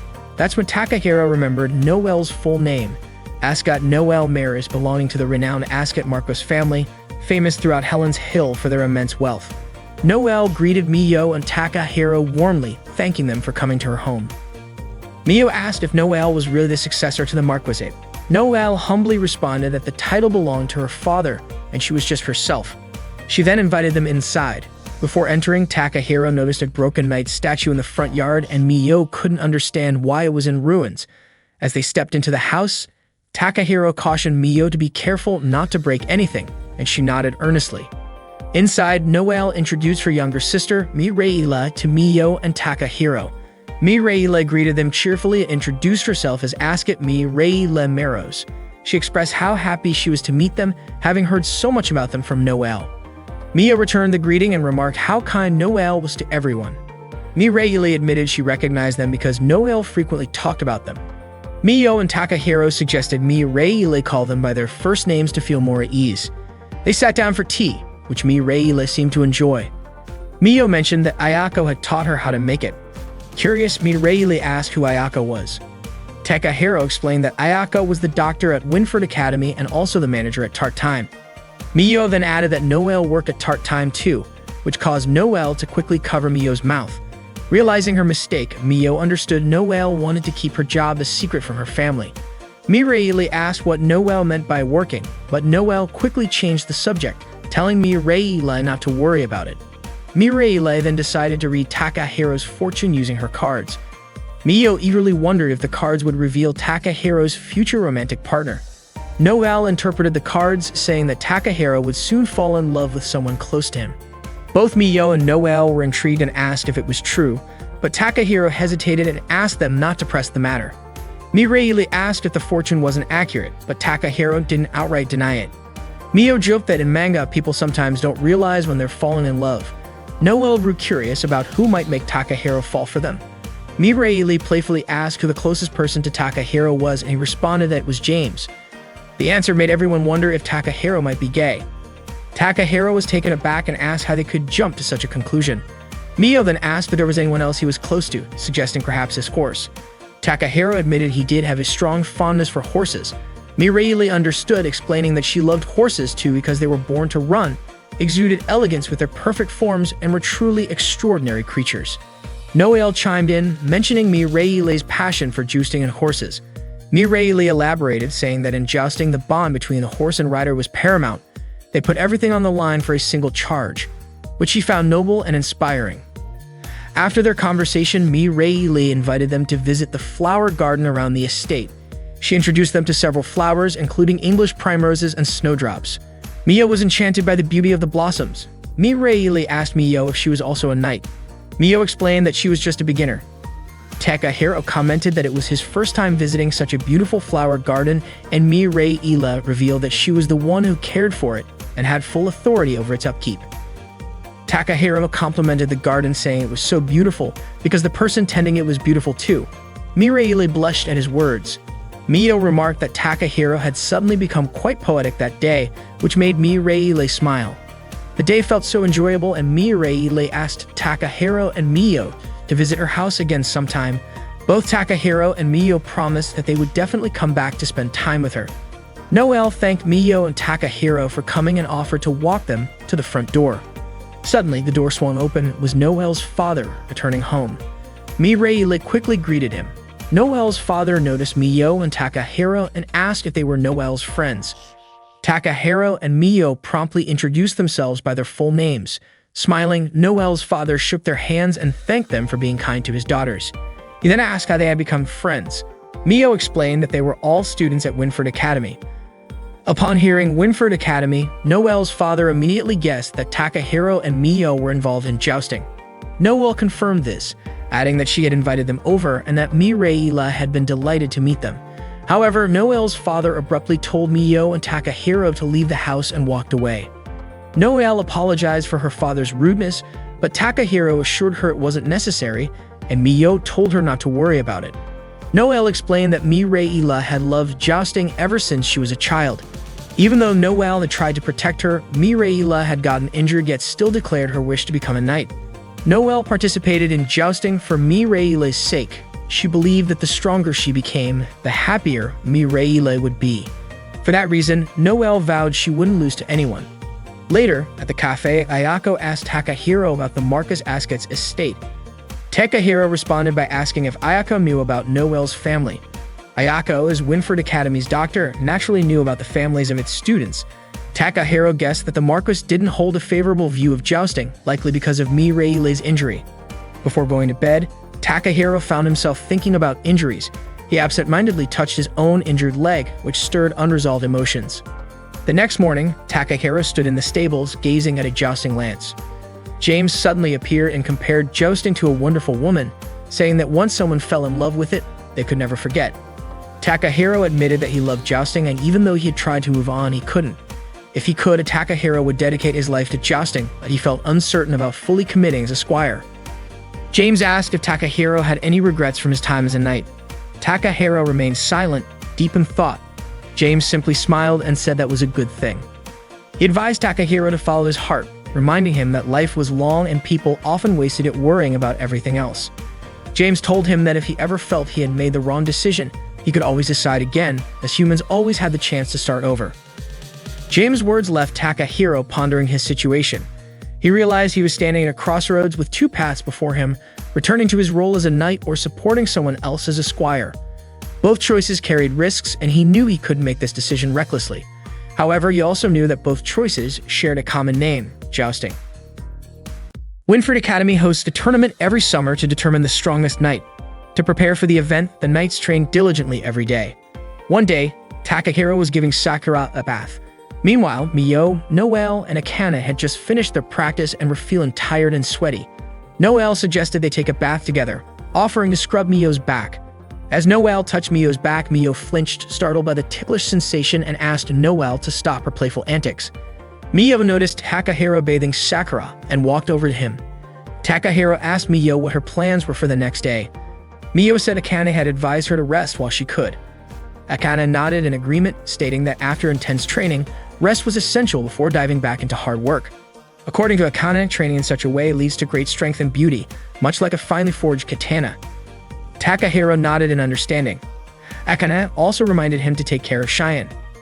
Miyo then asked Takahiro what his plans were for the next day and wondered if he'd be taking care of the horses again. Suddenly, Noel called out to Miyo, urging her to join the bath quickly so she could scrub her back right away. She even invited Akane, but Akane declined, saying she could manage on her own. Takahiro mused that sometimes you can't see certain things if you're always rushing forward. He also hoped that a short rest would leave the knights feeling content. The next morning, Takahiro was walking along the riverbank when he stopped abruptly. He spotted Lisa up in a tree, trying to rescue her cat. Lisa urged the cat not to move as she approached it and scooped it into her arms. She couldn't believe her cat had climbed the tree in the first place. Suddenly, the branch beneath them snapped, unable to hold their weight, and Lisa and the cat fell. Takahiro rushed to catch them just in time. Lisa ended up sitting on Takahiro as a result. To thank him, Lisa offered Takahiro some food and asked if he had eaten breakfast yet. Takahiro admitted he hadn't. Grateful, he accepted her food and started eating it. However, his expression changed the moment he took a bite. Lisa asked if he didn't like tacos. It turned out Takahiro was surprised by how spicy it was. Lisa laughed and told him he could have more if he liked. Although he initially declined, he eventually accepted her offer. Lisa waded into the river, commenting on how cold yet refreshing the water was, and invited Takahiro to join her. When he declined, Lisa playfully splashed water at him and stuck out her tongue teasingly. Takahiro asked Lisa why she was at school, and she explained that she lived there since she was a dorm student. Takahiro then wondered why she didn't go into town more often. Lisa said she planned to go later with Fiona, who had mentioned a restaurant that served delicious tarts. As they chatted, Lisa's cat, Sasami, suddenly meowed loudly. The cat was precariously perched, trying not to fall into the river. Lisa hurried to rescue her pet, but stumbled in the water. Thankfully, Takahiro caught her before she could fall. Unintentionally, they found themselves in close proximity once again. Meanwhile, Sasegi managed to save itself. Lisa remarked that this was the second time something like this had happened. When Takahiro asked what she meant, Lisa brushed it off, instead pointing out that his shoes were wet from stepping into the river. Takahiro assured her that his shoes dried quickly. He then complimented Lisa's necklace, particularly admiring the ring she had attached as a pendant. Suddenly, Reina called out to Lisa, informing her that Fiona was looking for her at the dorm. Reina urged Lisa to hurry and meet up with Fiona. Lisa quickly picked up Sasami and left. Takahiro told Reina that the earlier incident was just an accident and assured her that nothing else happened. Reina, however, invited Takahiro to have breakfast with her, and he accompanied her to a bench by the pond for their meal. Reina also lived in the school dormitory. During breakfast, Reina asked Takahiro if he would consider becoming Lisa's squire. She mentioned that for the past year, she had been observing Lisa's situation. Takahiro asked how long Reina had known Lisa, and Reina revealed that she had known her even before Lisa came to Helen's Hill. Reina explained that Lisa used to be cheerful and sociable. However, after losing her mother, the only family she had, her relatives began fighting over her inheritance. They even said no one was truly grieving her mother's death. Since then, Lisa had started distancing herself from others. The ring Lisa wore as a pendant on her necklace belonged to her mother. Reina was the one who recommended Lisa enroll at Winford Academy, hoping that jousting would help her rediscover herself. But it seemed her efforts were in vain, as Lisa continued to isolate herself and Reina felt powerless to help. Takahiro then asked about Fiona. Reina said that Fiona and Lisa were similar. They both avoided forming connections and suffered alone in their isolation. While Lisa might appear strong, Reina feared she would eventually break down if she continued carrying everything by herself. Reina wasn't sure if Lisa could handle it all on her own. That's why she hoped Takahiro could be there for her. Reina believed that if Takahiro became Lisa's squire, it would help Lisa grow and move forward. She also acknowledged that Celia had likely asked the same of him. Apologizing for bringing it up, Reina concluded the conversation. As Takahiro walked back, he reflected on the requests from Lisa, Celia, Noelle, and Miyo. He knew he couldn't avoid making a decision. If he didn't participate in this summer tournament, he wouldn't be able to stay at the academy any longer. When Takahiro arrived at the stables, James asked him to brush Sakura. Afterward, James asked Takahiro to go into town to buy some supplies. He told Takahiro not to rush and suggested that he take some time to enjoy himself. Deciding to visit the stadium, Takahiro entered and imagined himself jousting there, even reenacting an attack stance from a match. Suddenly, he heard applause from Noelle and Mireille. Surprised, he asked why they were at the stadium. Noelle explained that she and Mireille often strolled there. She said the stadium symbolized Takahiro's strength, as it was a place where every knight dreamed of competing. Noelle confidently declared that she would one day compete and win at the stadium. Mireille wholeheartedly supported her sister, expressing her belief in Noelle's abilities. Noelle then wrapped her arm around Takahiro and said she had to win the summer tournament to achieve that goal. Mireille teased her sister, saying she was standing too close to Takahiro. Noelle apologized but quickly changed the subject, asking if Takahiro had eaten lunch. When Takahiro admitted he hadn't, Mireille eagerly invited him to join them for lunch. Noelle mentioned an Italian restaurant she loved. Although Takahiro initially wanted to decline, he couldn't refuse after seeing Mireille's hopeful expression. He agreed and they went to the Italian restaurant. The server brought out all the dishes Noelle had ordered, each one looking fancy and delicious. Takahiro was surprised by the variety, and Noelle explained that she had ordered plenty because Takahiro mentioned he was hungry earlier. Mireille even helped serve Takahiro some food. As they chatted, the conversation turned to the Lord Bunnings match. They were so engrossed in the discussion that Mireille almost knocked over her glass. Luckily, Takahiro managed to catch it in time. Their hands brushed as they both held onto the glass to steady it. Noelle noticed and jokingly reminded Takahiro that he was touching her younger sister's hand. Takahiro quickly apologized, but Noelle teased him further, saying that if he wanted to hold Mireille's hand, he would need her permission as Mireille's older sister. Both Takahiro and Mireille were flustered by Noelle's comment, but Noelle laughed, saying she was only joking. Mireille, a huge fan of jousting, expressed her desire to continue talking about it for as long as possible. Noticing Takahiro's empty plate, Mireille ordered more food for him, encouraging him to eat as much as he wanted without holding back. Takahiro said goodbye to Noelle and Mireille. That day, Mireille was overjoyed and expressed her desire to spend time with Takahiro again sometime. Before leaving, Noelle whispered to Takahiro to meet her later at tart time. Noelle then invited Mireille to go flower shopping with her. Feeling like he had eaten too much, Takahiro decided to go for a walk. Unfortunately for him, he bumped into Akane, who offered him more food. Akane handed him an umeboshi onigiri, saying that a healthy body leads to a healthy mind. She added that the onigiri might remind him of life in Japan. When Akane encouraged him to eat, Takahiro hesitated, already feeling full. But with no way to decline politely, he forced himself to eat it and complimented its taste. Akane smiled and said that eating properly was the first step toward improving one's skills in jousting. Takahiro asked if Akane thought about jousting even during holidays. She replied that there wasn't much time left before the summer tournament, and she wanted to become even a little stronger. She also mentioned that having a strong squire would be helpful, though she admitted she didn't have one yet. Akane was happy to have met Takahiro that day and said she was going to check on her armor. She asked about Takahiro's plans, and he told her he was heading back to school. Before parting, Akane asked if Takahiro could meet her at tart time later that evening. Takahiro agreed, and Akane said goodbye, thanking him again. As she walked away, Takahiro thanked her for the onigiri, and she turned to smile warmly at him. Continuing his walk, Takahiro visited the flower garden, where he spotted Celia. He approached her and asked why she was there. Celia replied that there didn't need to be a specific reason to visit such a beautiful place. When Takahiro asked if she often came there, Celia said she found the place calming and relaxing. Takahiro agreed, mentioning that he had discovered the garden when he first arrived in the country. Celia remarked that it was a shame they hadn't met sooner. If they had, their relationship might have been different, and perhaps Takahiro would have already become her squire. She mused that the garden might have become a special place for the two of them. Realizing what she had said, Celia quickly brushed it off, saying she shouldn't have spoken like that. She then offered Takahiro a piece of cake. Although he initially hesitated, Celia assured him she had baked it herself and jokingly added that it wasn't poisoned. Takahiro accepted the cake. As she handed it to him, their hands touched, and Celia commented on how cold his hands were. She added that cold hands often indicated a warm heart, saying she believed Takahiro had a kind heart. After taking a bite, Takahiro complimented Celia's cake, saying it was delicious. Celia mentioned that she had considered making tea to go with it. Takahiro thanked her for the tea she had served him the previous day. Celia then asked if he had enjoyed himself. Takahiro admitted he had been surprised by all the teddy bears. He hadn't expected it, but thought they suited her perfectly. Celia thanked him and asked if he knew about Theodore Roosevelt. Takahiro recognized the name as that of a U.S. president. Celia elaborated, explaining that Roosevelt was the 26th president of the United States. She shared a story about how, during a hunting trip, Roosevelt refused to shoot an injured bear, saying it wasn't sportsmanlike. This act of kindness inspired the creation of the teddy bear, named after Roosevelt's nickname Teddy. Celia explained that she loved teddy bears not only because they were soft and cuddly, but also because they symbolized sportsmanship. She expressed her desire to embody that same sportsmanship as a knight. Realizing she had gotten carried away, Celia asked Takahiro to keep their conversation a secret. Takahiro promised to do so and said he would treat Celia next time as a thank you for the tea. Celia smiled and said she would look forward to it.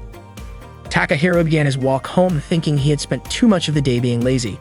Suddenly, Mio called out to him. She was sitting with Bertile, Emma, and An, enjoying a tea gathering. Takahiro approached them and asked Mio what they were up to. Mio explained that she had made some sweets for Takahiro earlier, but he hadn't been around to try them. She mentioned that they were now having tea together and noted how impressive Bertile was, even practicing on her days off. Apparently, Bertile trained more than necessary, even to the point of exhaustion, but her dedication never wavered. Bertile smiled and commented that it was destiny for her and Mio to meet. Mio offered Takahiro some of the sweets she had made, assuring him they were delicious. However, Takahiro apologized, explaining that he couldn't eat anymore. Mio insisted that he shouldn't feel shy around her, but Takahiro seriously insisted he was too full. Just then, a squirrel fell onto Mio's head. It climbed down to her arm, and Mio, enchanted by its cuteness, offered it something to eat. Bertile mentioned that during this season there weren't any acorns or sunflower seeds available. An added that squirrels are omnivorous and can eat a variety of things. Mio decided to offer the squirrel some of her cake, and the little creature happily devoured it. Everyone admired how adorable the squirrel looked as it nibbled on the treat. Suddenly, Aim pointed out to Bertile that more squirrels were gathering around them. Before they knew it, an entire swarm of squirrels appeared. Mio eagerly offered the rest of her cakes to the squirrels, but in an instant, the creatures jumped onto Mio, Bertile, An, Emma, and even Takahiro. The group let out startled cries as they struggled to handle the unexpected invasion. Meanwhile, James was busy cleaning Sakura's stable. Takahiro eventually returned home, his clothes completely filthy. He casually mentioned that he had encountered some squirrels before handing James his order and heading off to take a bath. James, now curious, wondered what exactly had happened to Takahiro. Later, when Takahiro arrived at tart time, Fiona suddenly remarked that Takahiro, the pervy upperclassman, had followed her to that place. She even accused him of being a stalker. Takahiro tried to clarify, explaining that he lived there. Fiona dismissed his explanation, claiming he had probably moved to tart time just because he knew she and Lisa would be there. Takahiro pleaded with Fiona not to misunderstand him. Noelle chimed in, reassuring Fiona that she was mistaken. Then, to everyone's surprise, Noelle blew on Fiona's face. Fiona was startled and demanded to know what Noelle was doing. Noelle said it was a gesture of friendship, though Fiona immediately rejected the notion. Noelle teased her further, saying Akane enjoyed it, prompting Akane to protest that she didn't like it either. Meanwhile, Lisa was enjoying a tart and commented on how delicious it was. Mio asked if Lisa wanted to try something else from the menu, and Lisa nodded. Watching Lisa, Takahiro remembered Reina's words, that if he stayed by Lisa's side, he could help her become a strong squire. Out of nowhere, Lisa handed Takahiro some food, remarking that he liked spicy things. Everyone's attention shifted to Takahiro and Lisa, creating an awkward yet heartwarming moment. That day, the knights enjoyed a brief break from their rigorous schedules. But as the day passed, their training resumed, with the looming summer tournament weighing heavily on their minds. The intense path of jousting awaited them once again, testing their resolve and dedication. That day, Akane was teaching the art of concentration through flower arranging. She carefully worked on her arrangement in front of Mio, Takahiro, and Noelle. While arranging flowers, she explained that one must maintain a clear mind and heart, free from any doubts. The truth of one's inner thoughts and emotions, she said, would be reflected in the finished arrangement. Akane's arrangement turned out beautifully, prompting Mio to praise her skill. Noelle decided to tease Akane by casually mentioning Celia's name. Startled, Akane accidentally snipped a large flower stem. Mio, looking around, also remarked about Celia, causing Akane to lose her concentration completely, ruining her arrangement. Takahiro asked how Akane planned to face Celia if she got this flustered just hearing her name.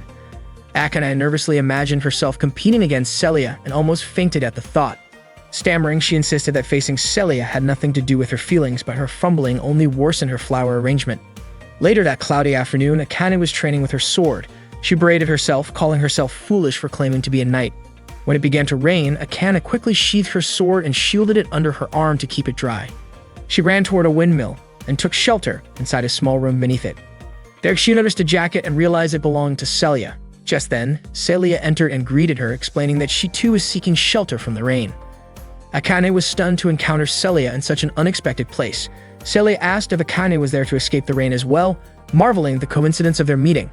Overwhelmed with joy, Akane nearly fainted again, but she pulled herself together, forcing a smile and greeting Celia as calmly as she could, though she awkwardly commented on how sunny it was that day. Celia gently corrected her, advising her not to rely too much on weather forecasts. Celia, noticing her clothes were drenched, began removing them, including her undergarments. Akane was utterly shocked to see Celia in front of her. Celia encouraged Akane to remove her wet clothes too, warning her about catching a cold. Akane refused at first, claiming that she was trained to withstand the cold. She quickly clarified that she didn't mean to imply Celia wasn't as resilient. Just then, Akane sneezed, prompting Celia to tease her, saying she'd been proven right. Reluctantly, Akane followed Celia's advice. They laid their wet clothes on the windmill's rotating mechanism to dry. Celia asked if Akane felt cold, and Akane insisted she didn't. Celia shared a survival tip about soldiers in cold climates, who would warm their hands by placing them inside the stomachs of dead horses. She laughed, saying they didn't have any dead horses, then embraced Akane, hoping her body warmth would help. Akane felt Celia's warmth, her heart racing. When Celia checked outside, the rain and storm seemed to have stopped. Akane was thrilled, thinking they could finally return. But just as they were about to put their clothes back on, the windmill started spinning again, carrying their garments out of reach. Akane tried to grab them, but the clothes were too high up. Celia suggested Akane climb onto her shoulders to retrieve them. Though hesitant, Akane followed her instructions, but their unstable position made it difficult. Akane pleaded with Celia to be more careful, but their clothes only got higher. In the commotion, Akane lost her balance and fell. Their clothes continued to follow the windmill's motion and were eventually blown away by the wind. Feeling guilty, Akane apologized for not being of any help. Celia reassured her, telling her not to blame herself and not to worry about her either. Celia promised they'd find something to wear. Meanwhile, Takahiro was by the river, rushing down a horse when a bra floated past and got caught around his leg. Startled, he picked it up, wondering what was going on. The horse, Cheyenne, neighed loudly, alerting him to more clothes floating down the river. Takahiro stared at the scene, utterly confused and curious about what could have caused it. Mio called out to Takahiro and walked up to him. Takahiro glanced at her and remarked that it looked like Mio was wearing something of his. Confused, Mio asked what he meant, but Takahiro dismissed it and asked her to escort Sakura and the others back to the stables. He walked off carrying the bra he had found earlier. Mio couldn't help but find Takahiro's behavior odd.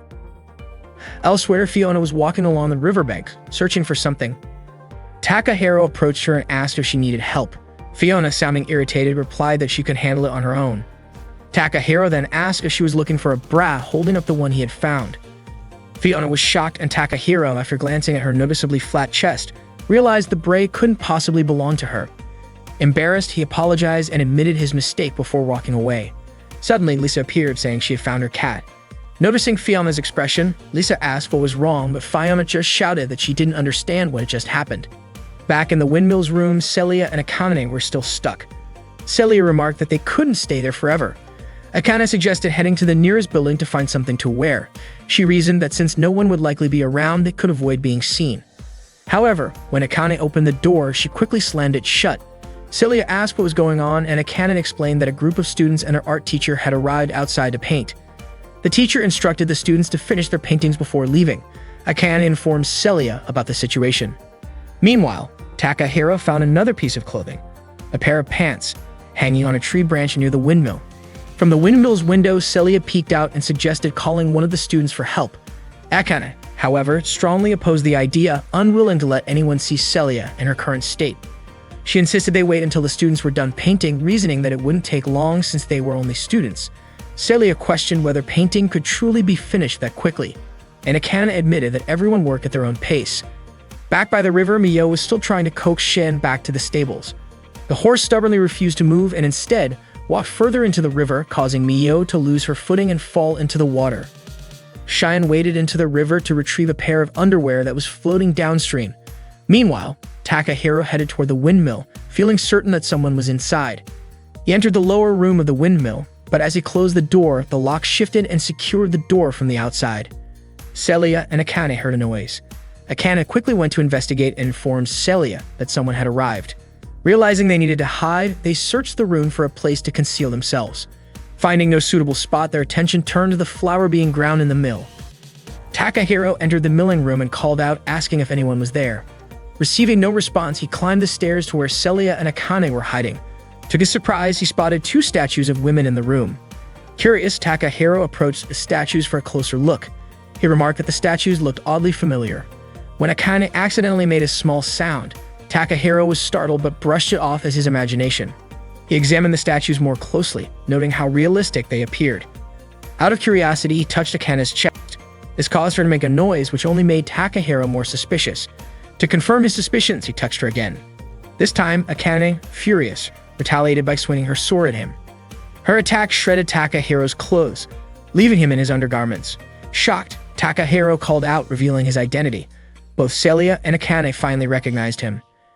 Takahiro asked what they were doing in such a place. Celia replied that it was a long story. Takahiro nodded, understanding, and offered to fetch them clothes despite his own limited attire. When he tried to open the door, he found it locked. Akane asked what had happened to the door. Takahiro explained that the bar on the outside must have fallen, locking them in. They attempted to escape through the window, but found it impossible. As evening approached, Celia expressed her worry. She had a promise to meet a friend that day, someone she had known for a long time who was returning after recovering from an injury. Celia was desperate to see her friend, but lamented that it seemed impossible in her current state, wearing only a makeshift cloth. Akane encouraged Celia not to give up, insisting that her friend was likely still waiting for her. Celia, however, feared she was already too late. Suddenly, Takahiro heard Cheyenne neighing outside. He suggested that Celia use the horse. Outside, Cheyenne was running at full speed, gripping the underwear it had retrieved from the river in its mouth. Akane questioned how they could escape when the door was locked and all three of them were inadequately dressed. Takahiro suggested that as the windmill had been used as a lookout in the past, there might be armor hidden there for emergencies. Lifting a floor panel, Takahiro uncovered a suit of armor. Akane insisted that Celia wear it. Celia hesitated, asking if Akane was certain about the decision, but Akane replied that there was no time to argue. Celia agreed, and Akane helped her put on the armor. As Celia tossed her hair, Akane caught the scent of her perfume, nearly losing her composure. Celia commented that although the armor was old, it was still in good condition. She then asked Takahiro about the locked door. Takahiro proposed creating a dust explosion using flour. By scattering the flour in the air and igniting it, they could blow open the door. Celia agreed to the plan. Outside, the students continued painting, unaware of the commotion inside. Takahiro prepared for the explosion, instructing Celia and Akane to take cover. He rigged a gun with a string to pull the trigger and tossed it upward. The resulting blast broke down the locked door. The students outside panicked at the sound of the explosion, but their teacher quickly calmed them down. Meanwhile, Akane whistled for Cheyenne, who approached promptly. Celia mounted the horse but surprised Akane by inviting her to ride along. The two rode Cheyenne together, galloping past the gathered students. Everyone watched in awe, and one of the students even called them goddesses. Takahiro hoped that Cheyenne would take good care of Celia and Akane as they rode off. He could only watch them from the doorway. Suddenly, a pair of underwear landed squarely on his head. As they rode together, Akane asked Celia why she had insisted on having her ride along. Celia replied that she couldn't bear to leave Akane behind in such a vulnerable state. Moved by Celia's words, Akane felt deeply touched. She even claimed she could hear Celia's heartbeat through the armor. Akane then realized something unusual. Despite being so close to Celia, she felt completely fine. This was a stark contrast to how she normally became overwhelmed and fainted whenever she was too happy or excited around Celia. After changing into proper clothes, Celia and Akane made their way to a doll shop. The shopkeeper assumed Celia wouldn't make it in time, but Celia apologized, relieved that she had arrived just before the shop closed. It turned out that the friend Celia had been talking about was a doll named Friedrich. Friedrich had been her #1 companion since she was a child. Although the doll still needed some finishing touches, it was finally ready to be taken home. Akane couldn't help but smile at Celia's heartful attachment to the doll. The next day, the school showcased a painting by one of the students. Miyo excitedly invited Takahiro and Akane to check it out. The painting, titled The Knight and the Goddess, depicted the exact moment Celia and Akane burst out of the windmill room on horseback. Takahiro and Akane stared at the painting, lost in thought. Noticing their reaction, Miyo asked what was wrong, but they simply replied, "It's nothing." In truth, both of them were deeply embarrassed. The painting brought back vivid memories of the previous day's events. The artist had even captured the smallest details, like Takahiro standing near the door with a pair of underwear on his head. One day, Noelle went to see her father to tell him that she would be participating in joust training with her friends. Noelle also mentioned that they would train hard for the upcoming summer tournament, and there was only 1 week left. Her father replied, asking if Noelle thought he would allow it. Noelle firmly stated that she wasn't asking for his permission, but was informing him that she would be going. Her father turned away, saying she could do as she pleased. Noelle bowed and left immediately. After closing the door to her father's study, Noelle was startled to see Mireille standing there. Mireille encouraged Noelle to do her best during the joust training and said she couldn't wait to see Noelle at the tournament. Noelle hugged Mireille and apologized to her. After saying her goodbyes, Mireille reminded her to be careful. Noelle's father could only watch her leave through the window. Everyone has their own reasons for liking or disliking jousts, and sometimes reasons for why they must fight and win. That day marked the first intense training session for the Knights. Bertile and Miyo trained together in a joust match, which ended in a tie. Both of their strikes were impressive. Noelle practiced running with weights, Lisa trained with her lance, while Akane worked on her concentration by calming her mind and spirit. Afterward, they practiced horseback riding and aimed their lances at targets. Ayako, Takahiro, and Emma observed from a distance. Ayako remarked how enthusiastic the Knights were on their first day of training, and Takahiro noted that it was because the tournament was getting closer. Ayako then excused herself to prepare dinner. She was in charge of coaching, medical care, and nutrition during a training. Thanks to Ayako, the student council had approved the training camp. Takahiro was responsible for managing the Knights' horses. Meanwhile, the school was busy preparing for the tournament event. Celia was in the student council room when Reina approached her to discuss the tournament schedule. Seeing Celia lost in thought, Reina asked what was on her mind. Celia said she was just thinking about how Miyo and her friends had already finished their first day of training. Reina grew curious about how hard they were working. Celia admitted that she had hoped they would invite her, even though she knew it wasn't possible for her to join. Reina pointed out that Celia was the strongest knight in the school, so people would naturally treat her differently and hold back when they were around her. Celia, however, didn't want people to see her for her title. She wanted them to notice her true self. Suddenly, Celia noticed Fiona stretching alone nearby. Celia thought Fiona seemed to prefer staying at the dorm rather than joining the training. Reina explained that Fiona had been invited but declined because she didn't like being in groups. Celia mused that being alone could feel lonely. That evening, the knights gathered for dinner at their lodging. They thoroughly enjoyed the delicious food. Ayako asked Lisa if she liked the dish, even though it was raw. Lisa replied that the food was delicious, much to Ayako's delight. Ayako mentioned that Anne and Emma had helped her a little. Bear Lee suddenly chimed in, saying it was no big deal. Anne and Emma were puzzled as to why Bear Lee spoke on their behalf when they could have said it themselves. Bear Lee insisted that since Anne and Emma were part of her group, she could represent them. Anne and Emma shook their heads in unison, saying no. Mio then thanked Bear Lee for letting them use her house as their lodging. Takahiro added that it helped everyone focus on the upcoming tournament. The other knights expressed their gratitude to Bear Lee as well. However, Anne suddenly interjected, saying there was no need to thank them, and Emma added that it was great that everyone could train hard together. Bear Lee, frustrated, exclaimed that she should have been the one to say that. Anne remarked that she and Emma were part of Bear Lee, but Bear Lee disagreed, saying it wasn't the same. Bear Lee suggested they all scrub each other's backs in the open air bath after dinner. They soon headed to the hot springs. Akane scrubbed Lisa's back and asked if she was being too rough. Lisa replied that it felt really good. Noelle, scrubbing Akane's back, teased that her skin was silky smooth and even mentioned how soft her chip was. Embarrassed, Akane told Noelle to stop behaving like that. Mia was scrubbing Noelle's back and commented that Noelle's back was smooth and nice. They both laughed. Mio mentioned to Bear Lee that both the dining area and the bathhouse had a distinctly Japanese style. Bear Lee explained that her father was enamored with Japanese culture, which influenced the design. However, she clarified that the house was more of an Asian fusion, blending elements from various cultures beyond Japan. As they soaked in the hot spring, they found the water relaxing but slightly too hot. Bear Lee instructed everyone to stay composed while in the bath, claiming that was the Tokyo way. However, Mio pointed out that Bear Lee wasn't even from Tokyo, urging her not to overdo it. Suddenly, they noticed Akane turning red and nearly fainting. Akane admitted she had been trying to calm her heart this whole time. After bathing, they returned to their room and began a pillow fight. Bear Lee enthusiastically declared that pillow fights in yukata were a Japanese tradition. Excitedly, they started throwing pillows at each other. Akane, who had recovered a bit, thanked Lisa for fanning her earlier.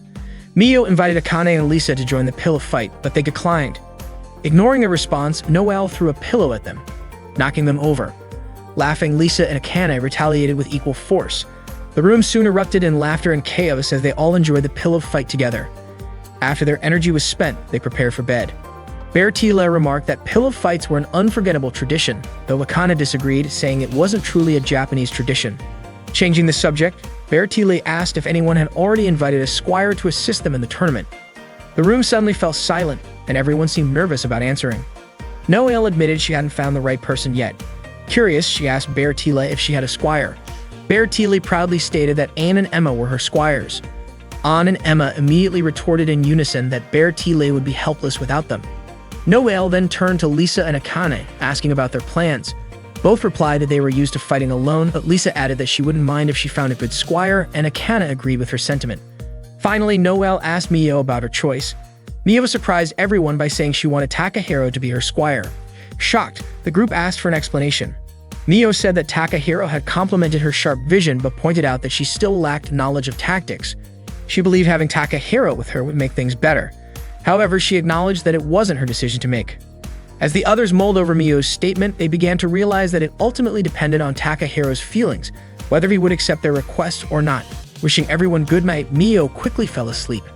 Later that night, Noelle woke up suddenly from a bad dream. Hearing the sound of horses, she stepped outside to the terrace and spotted Takahiro practicing jousting alone. Takahiro seemed deeply committed to dedicating his life to joust, but he appeared unable to fully embrace the role of a squire. As he prepared to launch his lance at the target, he paused, seemingly lost in thought. After finishing his practice, Takahiro returned to the stables, wincing slightly as if his leg pain had returned.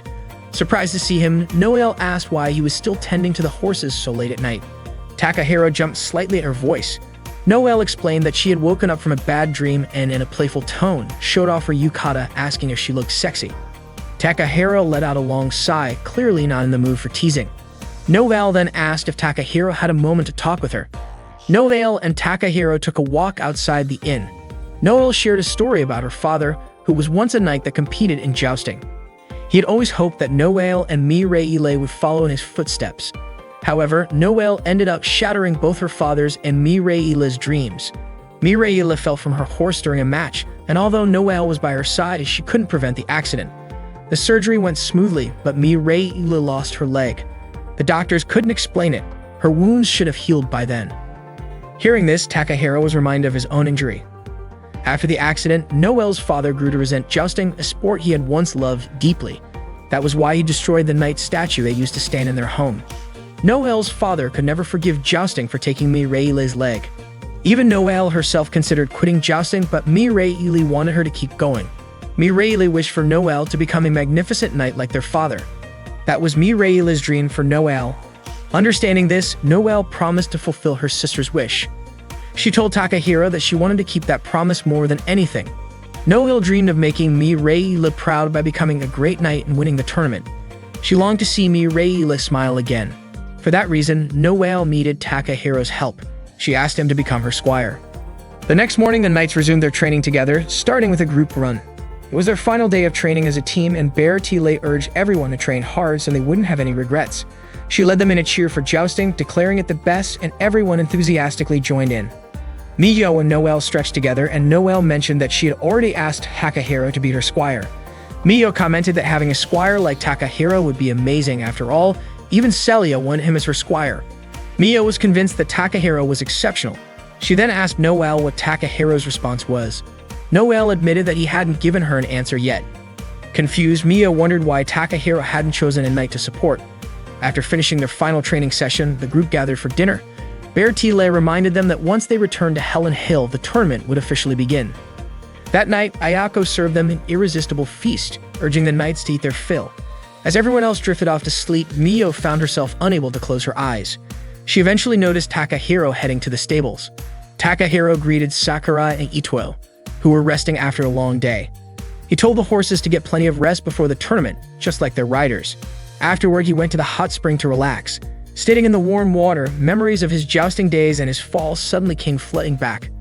Miyo's voice snapped him out of his thoughts. He turned startled to see her standing there wrapped in nothing but a towel. Miyo asked why he was there, but Takahiro flipped the question back at her. She explained that she couldn't sleep despite being exhausted. Miyo then asked if Takahiro had just finished taking care of Sakura and the other horses. He nodded in response. As she turned to leave, Miyo stopped and came back to ask him why he hadn't chosen a knight yet. She pointed out that Celia and Noelle were both strong knights, and either of them would be honored to have him as their squire. Takahiro explained that it wasn't that he didn't want to be a squire. He just couldn't bring himself to meet the expectations placed on him. He was afraid of failing and couldn't bear the thought of disappointing anyone. Miyo asked if he was talking about Julianus, Celia's older brother. She then asked if Takahiro secretly wanted to become a knight again. Takahiro shook his head and said he no longer wished to be a knight. Miyo pressed further, asking if he still loved jousting. If he did, why wouldn't he give it another shot? She stepped closer, telling him that if he missed the tournament, he wouldn't be able to stay at the academy. She urged him not to overthink things so much. Just do what you want to do, Miyo said. There's no reason for you to carry everyone's expectations, and if you fail, you can always try again. Miyo mentioned that she wanted Takahiro to be her squire, but she admitted she preferred seeing him as a knight. Suddenly, a strong gust of wind blew Miyo's towel away. Embarrassed, she quickly covered herself with her hands and instinctively jumped toward Takahiro. In the process, her chest accidentally pressed against his face. Miyo immediately pulled herself up, trying to continue their conversation. However, Ayako suddenly called out to Miyo. Startled, Takahiro quickly submerged himself underwater to hide. Miyo turned to Ayako and asked if she wanted to join the bath as well. Ayako commented on how Miyo was still awake. Moments later, the rest of their friends appeared. They had woken up and gone looking for Miyo. Ayako cheerfully noted that the best part of this place was being able to soak as much as they wanted. Lisa, noticing Miyo's flushed face, asked why she looked so red. Miyo brushed it off, saying she was fine. Ayako entered the water, but she suddenly felt something touch her leg. Emma wondered aloud if there might be fish in the bath. Miyo suggested it was probably just Ayako's imagination. Meanwhile, Takahiro managed to slip away unnoticed, hiding behind some rocks and swimming to the edge of the bath to make his exit. As Lisa looked up at the sky, she noticed a shooting star and pointed it out to everyone. Bertile enthusiastically suggested that they all make a wish together. Bertile wished to face Miyo in the tournament. Noelle wished for Takahiro to become her squire and to win the summer tournament. Akane wished to improve even just a little. Lisa hoped to emerge victorious in the tournament. Miyo, Fiona, and even Celia also made their wishes while gazing at the shooting star. Each person's thoughts and emotions were as unique as the stars shining in the night sky. The summer tournament was about to begin under the blazing heat of the summer sun. The intense preliminary event where participants must outshine their competitors to become the sole winner was called the Miss Winford contest, held one day before the summer joust tournament. This event featured a swimsuit competition and a talent show, aimed at determining who was the most beautiful girl in school. One day, Takahiro and James were tending to a horse named Marengo, who was due to give birth in a week. James expressed his hope that Marengo would deliver a healthy foal. Takahiro asked what needed to be prepared for the occasion. James reassured him that everything was ready, they just needed to mentally prepare themselves. An and Emma overheard Takahiro and James' conversation. Excited, they informed Bertile about Marengo's upcoming delivery, urging her to get ready. However, Bertile was too engrossed in picking out swimsuits to pay attention to what An and Emma were saying. Misunderstanding the conversation, Bertile thought they were discussing Takahiro heading to gliding practice. The next day in the cafeteria, Bertile casually announced to the others that Takahiro would become the squire of whoever won the Miss Winford contest. This news left everyone puzzled. Akane pointed out that deciding a partnership based on a beauty contest was an odd approach. Bertile confidently claimed that Takahiro probably believed she would win, but lamented that she already had An and Emma as her retainers, so she couldn't make Takahiro her squire. Mio was baffled by Takahiro's reasoning, but Noelle saw it as a golden opportunity. If winning the contest meant Takahiro would become the squire, then Noelle was determined to participate. Mio teased Noelle, reminding her that Celia would likely compete as well, making it nearly impossible for Noelle to win. But Noelle refused to give up without a fight, confidently saying she'd try her best regardless. Inspired, Mio decided to join her. Meanwhile, Akane remained hesitant about entering the beauty contest. Reina overheard their conversation and rushed to the laundry room to find Lisa. Reina asked Lisa if she owned a swimsuit, to which Lisa replied that she only had her school swimsuit. Reina pressed further, asking if Lisa had anything more feminine. When Lisa admitted she didn't, Reina urged her to buy a new one immediately because she planned to enter Lisa into the Miss Winford contest. Confused, Lisa asked why. Reina whispered that she had overheard the others saying Takahiro would become the squire of the contest winner. Later that afternoon, Mio and Noelle went to a swimwear shop to pick out their swimsuits for the contest. Mio found Noelle's choice a bit too revealing, saying it didn't cover much and would draw a lot of attention. Noelle praised Mio's selection, insisting that a beauty contest was like a battlefield and swimsuits were their armor. She had made her decision and hurried Mio to try hers on. Once they were dressed, Noelle suggested they reveal their choices simultaneously. As they pulled back their dressing room curtains, they were startled to see Lisa and Akane also trying on swimsuits. Surprised, Noelle asked why Akane and Lisa were there. Akane casually replied that it was a coincidence and she was just shopping for a swimsuit. Lisa echoed the sentiment. However, Noelle and Mio were skeptical. Noelle directly asked if they were planning to enter the beauty contest too. Both Lisa and Akane admitted they were. Akane confessed she wanted a strong squire, while Lisa shared the same goal. Noelle was stunned to discover that Lisa and Akane were also aiming for Takahiro. Mio, on the other hand, doubted her chances of winning. Noelle encouraged everyone to embrace the competition and suggested they all promise not to hold grudges no matter who won. The group agreed. Mio, now more determined than ever, declared she wasn't going to lose. That evening, Fiona was frustrated because Lisa was taking too long to return and Fiona was starving. She had even bought a spicy tart for Lisa, but if Lisa didn't show up soon, Fiona was tempted to eat it herself. At the cafe, Mio told Ayako she had finished cleaning up. Ayako thanked her and Mio asked where Noelle was. Ayako mentioned that Noelle had gone to bring dinner to Takahiro. Noelle knocked on Takahiro's door, then entered, greeting him warmly. She brought him a sandwich and asked if he was reading a book to develop new strategies. As Takahiro stayed focused on his book, Noelle unbuttoned her shirt and moved closer, commenting on how warm the night was. Still, Takahiro only responded briefly, his attention fixed on his reading. Frustrated, Noelle suddenly removed her shirt, startling Takahiro. She struck a suggestive pose and asked his opinion of her new swimsuit. Takahiro, caught off guard, asked why Noelle was acting that way. She explained that she planned to wear the swimsuit for tomorrow's contest. Surprised, Takahiro asked if Noelle was entering the beauty contest. Noelle confirmed it and was about to explain her reasons when Mio knocked on the door. Mio opened the door, shocked to see what Noelle was doing. Noelle casually explained she was just showing Takahiro her new swimsuit and asked if Mio agreed with her choice. Mio, however, had only come to bring Takahiro some tea. Noelle approached Mio, teasing her and saying she shouldn't be shy. She even joked that Mio was probably wearing a swimsuit under her work clothes. Noelle urged Mio to show it to Takahiro so he could decide which one he liked better. Before Mio could react, Noelle lifted Mio's skirt, revealing her underwear. Embarrassed and startled, Mio screamed, accidentally dropping and shattering the teacup she was holding.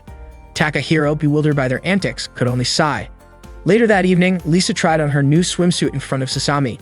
The cat meowed approvingly, and Lisa smiled, saying she would wear it for the beauty contest tomorrow. Fiona entered the room, asking what Lisa was doing and why she had taken so long to return. Lisa explained that she was entering the beauty contest, which shocked Fiona. Fiona scolded her, pointing out that the joust tournament was just 2 days away and Lisa didn't have time for distractions. Fiona accused Lisa of fooling around too much and questioned whether Lisa even thought she could win.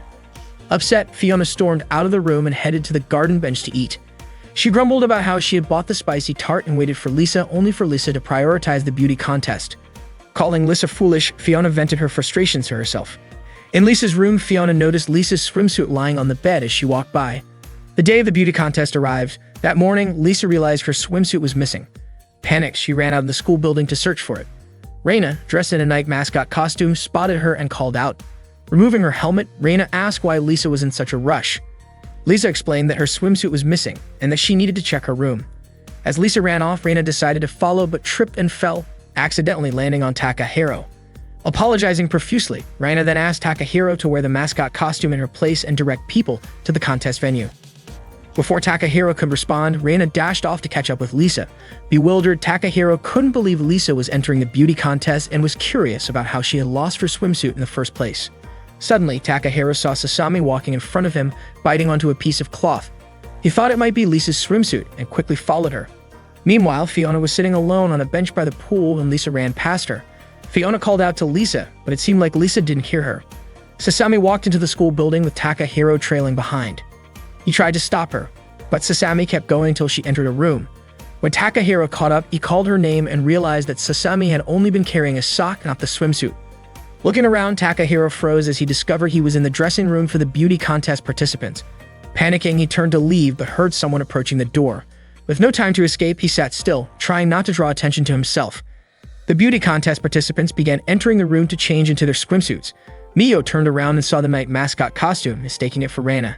Feeling playful, she hugged the mascot, commenting on how soft and comfortable it was. Curious, Noelle decided to try hugging it too and agreed that it was incredibly cozy. Soon, everyone in the room took turns hugging the Nike mascot, much to Takahiro's growing discomfort. Reluctantly, Takahiro endured the situation until everyone eventually left the room. Suddenly, there was a knock on the door with someone reminding the participants to get ready. They quickly changed into kimonos and rushed out, leaving Takahiro relieved to be alone at last. Elsewhere, Fiona was walking near the back garden when Takahiro, still wearing the mascot costume, approached her. He asked if she had found the swimsuit yet. Fiona, confused, asked what he was talking about. Takahiro removed the mascot helmet and explained that Lisa's swimsuit had gone missing. Fiona, still clueless, admitted she hadn't heard about it. Takahiro mentioned that Raina was worried about Lisa losing her swimsuit since Lisa wouldn't be able to compete without it. Fiona finally realized why Lisa had seemed so frantic earlier but brushed it off, saying it wasn't her problem. Takahiro, surprised by her indifference, asked why she wasn't helping Lisa, especially since they were friends. Fiona remained cold, replying that it had nothing to do with her. She walked away, leaving Takahiro standing there. Meanwhile, the Miss Winford contest was about to start on the special stage. Lisa, still unable to find her swimsuit, was growing desperate. Raina suggested she wear her school swimsuit instead, but Lisa had already given up hope. Suddenly, Fiona appeared, asking why Lisa looked so gloomy. Calling Lisa foolish, she tugged on Lisa's skirt, revealing that Lisa had been wearing her swimsuit under her clothes the entire time. Fiona explained that Lisa always wore her swimsuit under her uniform during gym class, and Lisa must have been so stressed about the contest that she forgot. Embarrassed but relieved, Lisa thanked Fiona, who urged her to hurry to the contest. Raina also encouraged Lisa to move quickly as it was about to begin. Lisa hesitated, thinking she wouldn't make it on time. At that moment, Takahiro appeared on horseback. He told Lisa to get on, and without wasting a second, Lisa jumped onto the horse. Together, they raced toward the contest stage. Raina shouted her thanks to Takahiro as they galloped away. When they arrived, Lisa apologized for being late. Her friends, who had been worried about her, smiled with relief, glad that she made it just in time. Shinanome hosted the Miss Winford beauty contest in front of an eager crowd that had gathered. She began the event with flair, removing her uniform and introducing the 3 judges for the competition. The first contestant was Akane. She looked stunning in her swimsuit, exuding the elegance and grace of a traditional Japanese woman. For her talent, Akane unsheathed her sword and cleanly sliced an apple placed on top of Shinanome's head without harming her at all. The crowd erupted into cheers, and the judges gave Akane high marks for her performance. The second contestant was Noelle. She wore a strikingly colorful swimsuit that accentuated her impressive figure. For her talent, Noelle demonstrated the art of ear cleaning, making Shinonome the lucky recipient of her gentle touch. Shinonome was so relaxed that she felt as though she were dreaming. The audience cheered enthusiastically, and the judges awarded Noelle high scores. Even Mireille admitted that Noelle's ear clean technique was truly enjoyable. The eighth contestant was Mio. She appeared as delicate as a flower that had yet to fully bloom. For her talent, she skillfully carved a miniature of the Sagrada Familia out of a rubber eraser. Unfortunately, this didn't resonate much with the audience or the judges, and her performance was met with lukewarm responses. The 13th contestant was Bertile. Reluctant to wear a swimsuit, Bertile was dragged onto the stage by Anne and Emma, who teasingly told her that her knightly armor was far more embarrassing than a swimsuit. When Bertile finally stepped onto the stage, the male judge and the audience were captivated by her striking figure, earning her plenty of attention and admiration. The 14th contestant was Lisa. Previously, Shinonome had called Mio a budding flower, but she described Lisa as a tiny sprout. Lisa showcased her talent for eating spicy food, finishing her dish without flinching. Shinonome, however, was skeptical about whether the dish was truly spicy, commenting that the performance didn't seem particularly impressive. Finally, it was Celia's turn. The crowd erupted in cheers, calling out her name with excitement. Hearing the audience's reaction, Mio and Noelle felt their hopes dashed. Celia was undeniably a superstar at their school. For her talent, Celia used 2 bears, but the judges didn't even wait for her to perform. They gave her top scores right away. Celia had anticipated that no one was actually interested in her talent display that year. After the performances, the scoring was calculated based on the combined votes from the audience and the judges. Unsurprisingly, the winner of the Miss Winford Beauty Contest was Celia. The crowd cheered loudly, clapping in celebration. Mio and Noelle weren't surprised. They had expected Celia to win all along, as no one could possibly outshine her. Once the event concluded, Takahiro congratulated all the knights who participated in the beauty contest for their hard work. Akane congratulated Takahiro as well, admitting she had already given up on beating Celia. Mio also expressed her hopes that Takahiro might reconsider his decisions, while Noelle jokingly declared that she would now see Takahiro as an enemy. Even Lisa chimed in, vowing to defeat him. Confused, Takahiro asked what they were talking about. Mio explained that as the winner, Celia's squire would now be Takahiro. Shocked, Takahiro asked who had told them that. Everyone immediately turned to Bertile, accusing her of starting the rumor. Bertile admitted she had heard it from Anne and Emma, but the two denied ever saying such a thing. Finally, Bertile smiled sheepishly and confessed that it had been her own misunderstanding. The knights were visibly annoyed, chastising Bertile for jumping to conclusions. From a distance, Fiona watched the commotion, unimpressed. With the Miss Winford Beauty Contest over, the summer tournament was drawing near, a pivotal event that would decide the strongest knight at Winford Academy. The tournament was set to begin the next day, and everyone was preparing for the challenge that could change their lives. Meanwhile, Fiona was still annoyed with Lisa's overly friendly behavior toward the rivals. Hoping Lisa would apologize for yesterday, Fiona had bought a spicy tart as a prank, but decided she wouldn't let Lisa have it after all. Instead, she ate the tart herself and regretted it immediately, coughing from the spiciness. Between breaths, Fiona muttered, calling Lisa foolish once again. The day to determine the strongest knight in school had finally arrived. The joust wasn't just a battle, it was a knight's pride, their way of life. For Mio, her journey into the world of jousting began the day Bertile challenged her to a duel. She had never imagined herself participating in the joust, but now she truly loved it. That morning, Mio woke up feeling energized and ready to give her best in the match. She wanted to show her gratitude to everyone who had supported her. However, in her excitement, she wasn't careful and tripped over a chair, falling to the floor. Meanwhile, Mireille was in her garden watering flowers. Her father, pushing her wheelchair, admired the blooms, commenting on their beauty. Mireille explained that the flowers were jasmine. Her father noted the lovely fragrance of jasmine, saying it was his favorite. Mireille then asked if he knew the symbolic meaning of jasmine, to which she explained it represented honesty. Just then, Noelle's voice rang out as she called to her father and sister, saying goodbye before heading off. Mireille reminded Noelle to be careful and promised she'd come to cheer her on. Noelle eagerly replied that she'd be waiting and vowed to win. Mireille then asked their father if he wanted to watch Noelle's match. Still harboring resentment toward jousting, he declined. That day, the joust was the talk of the town. People speculated about who would win this year's tournament. On the bus, many confidently predicted that Celia would emerge victorious again. If she won, it would mark her 3rd consecutive championship. Hearing their chatter, Akane joined the conversation, agreeing that Celia was undoubtedly the favorite. But Akane also admitted she was determined to claim the victory for herself. Elsewhere, Lisa woke up that morning with full confidence, declaring that she would win the joust. Fiona, however, disagreed, criticizing Lisa for being too friendly with her opponents, which she felt gave them an advantage. Fiona expressed her disappointment in Lisa, convinced this attitude would cost her the win. Meanwhile, Celia was stretching in the student council room. Rena watched her, marveling at how Celia, the strongest knight, seemed to stand alone at the top. Rena couldn't help but wonder how Celia dealt with the loneliness that came with such greatness. That same morning, Takahiro headed to the stables. James appeared, remarking that the big day had finally arrived. He then asked Takahiro if he planned to participate in the tournament. Takahiro replied that he couldn't compete as a knight. James pressed further, reminding Takahiro that if he didn't participate in any way, he wouldn't be able to stay at the school. Reluctantly, Takahiro revealed his intention to join the tournament, not as a knight, but as a squire. Curious, James asked who Squire Takahiro planned to be. Just as Takahiro was about to answer, Mio arrived and called out to him, asking for a moment of his time. Takahiro and Mio walked to the garden to talk in private. James, left behind, muttered wistfully about the joys of youth. In the garden, Mio hesitated before making her request. She needed a squire and she wanted Takahiro to be hers. Before Takahiro could respond, Noelle appeared, interrupting their conversation.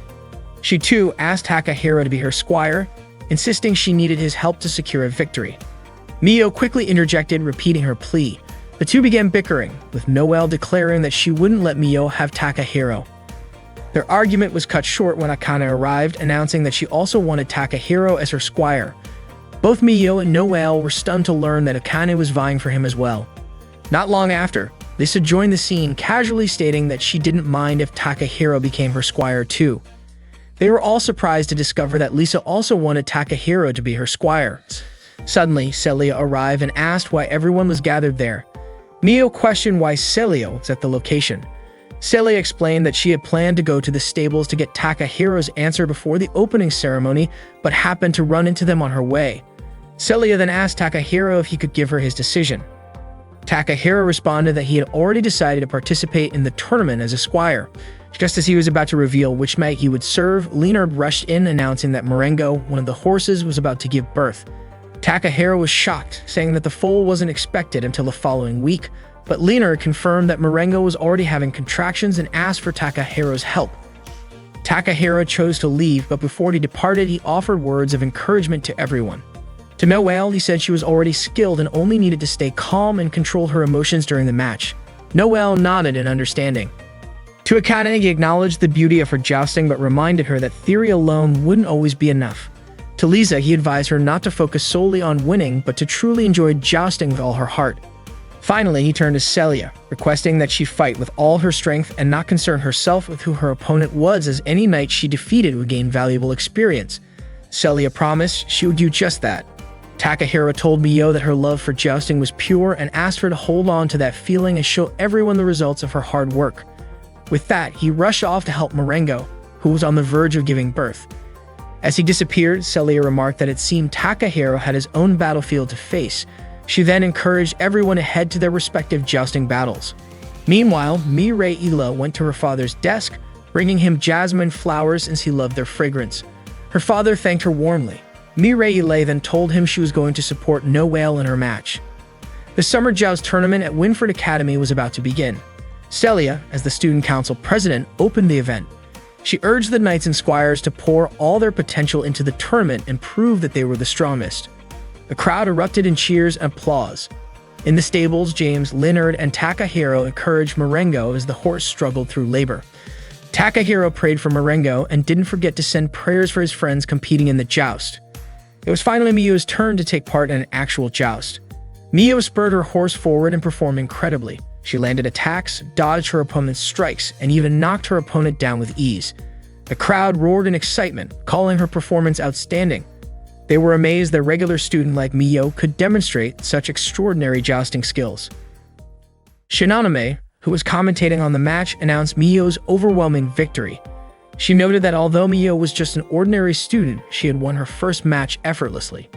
Next up was Lisa, a first-year student, who showcased her skills with a move called the Feather Fly. She secured a flawless victory and remembered Takahiro's advice to enjoy jousting to the fullest. Bertile also managed to score a point by striking her opponent's hand. An and Emma cheered her on relentlessly. From the infirmary window, Ayaka watched the matches unfold and quietly prayed for everyone to do their best. Noelle competed brilliantly and advanced to the second round. She smiled when she saw Mireille cheering for her. Akane delivered an impressive performance in her match and also moved on to the second round, marveling at the beauty of jousting. Celia's performance, as expected, was exceptional, and she hadn't lost a single point so far. Back at the stables, Marengo was still in labor. James continued to encourage the horse, while Leonard asked if the veterinarian had arrived yet. Takahiro rushed out to check on the situation. The tournament had now progressed to the second round, where the top 8 competitors would be decided. The first match was Lisa versus Akane, with the winner moving on to the quarterfinals. Lisa met Fiona on a bench in the garden and mentioned that her next opponent would be Akane. She asked Fiona to come watch her match, but Fiona dismissed her, saying it would only be a waste of her time. Lisa kept pleading with Fiona to watch her performance, but Fiona didn't seem to care. Lisa quickly headed to the tournament grounds. Sasami suddenly meowed at Fiona, startling her. Sasami kept staring at Fiona, which made Fiona remember when she first met Lisa at Winford Academy. Back then, Fiona thought Lisa was a true genius just like her, someone who could achieve everything on her own. However, Fiona now felt that Lisa had changed and that everyone around her were her enemies. Even though Lisa trained with others, Fiona realized that she still needed their help. Fiona worried that Lisa wouldn't win if things continued this way. Sasami meowed at Fiona again, but Fiona firmly said she wasn't going anywhere. Then Sasami jumped onto the bench and Fiona finally decided to head over to watch Lisa's match. Sasami ran after her, but Fiona yelled for Sasami not to follow her. Fiona ran until she reached the spectator area where she saw Lisa competing against Akane. It seemed like Lisa and Akane were evenly matched. Each had won a round, earning 2 points each, and the third round ended in a tie. This meant that whoever scored next would advance to the quarterfinals. Noelle and Mio were watching from the window. Noelle commented that their match was really good. Mio cheered for both Akane and Lisa. Lisa had already expected that Akane was strong, and Akane, too, had figured out that Lisa was truly a genius. The current round was tied once again. Shinoname wasn't even sure how much longer this heated match would last. Watching their battle, Fiona recalled the last time they faced off. Lisa had really changed, and Fiona had never seen Lisa look so happy while jousting. Lisa herself only then realized that jousting could actually be fun.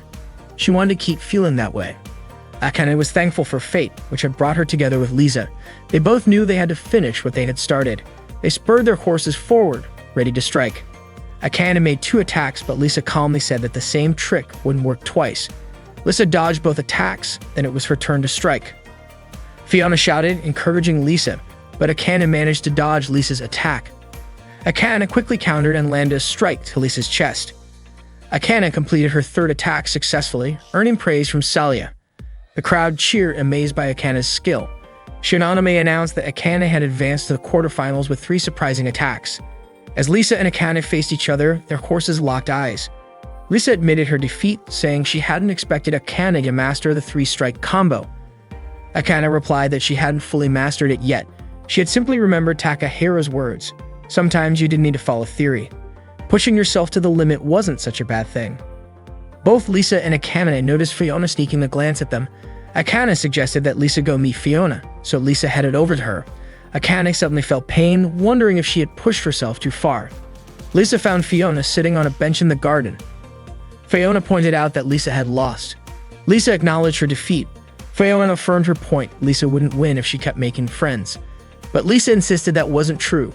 Fiona refused to accept it, saying that it was clear Lisa had lost. Lisa replied that she had lost because she didn't spend enough time with her friends. Lisa explained that Akane had spent a lot of time with her friends, and together they had strengthened each other. That support was what helped Akane win, unlike Lisa, who had only spent a little time with hers. If that's the case, Fiona actually told Lisa that it would be better for her to relax and spend more time with her friends. Fiona realized that no one really cared about her. Lisa reached out her hand and invited Fiona to spend more time with her. This time, Lisa wanted Fiona to be her true teammate, and she wanted them both to become stronger together. Fiona asked if Lisa was joking. Lisa said she wasn't joking. Fiona was the only person she had ever had. Lisa had always been lonely and sad, but she managed to change because someone believed in her. That's why she wanted to believe in Fiona. Lisa had been alone for a long time. Fiona started crying, moved by Lisa's words, and said that she, too, had always been alone. Lisa then asked if Fiona would be her friend. Fiona tearfully agreed to be her teammate. Sasami meowed, showing that the cat liked their newfound friendship. Reina watched them from a distance, feeling grateful that Lisa and Fiona had both changed. From that moment on, Reina believed that they would become stronger than ever before. Meanwhile, Takahiro was waiting for the veterinarian at the school gates. He heard Shinanome announcing that the 8 quarterfinalists had been decided and the next round would soon begin. The participants advancing to the quarterfinals included Mio, Akane, Celia, Noelle, and Bear Tile. The fierce mic battles were about to begin.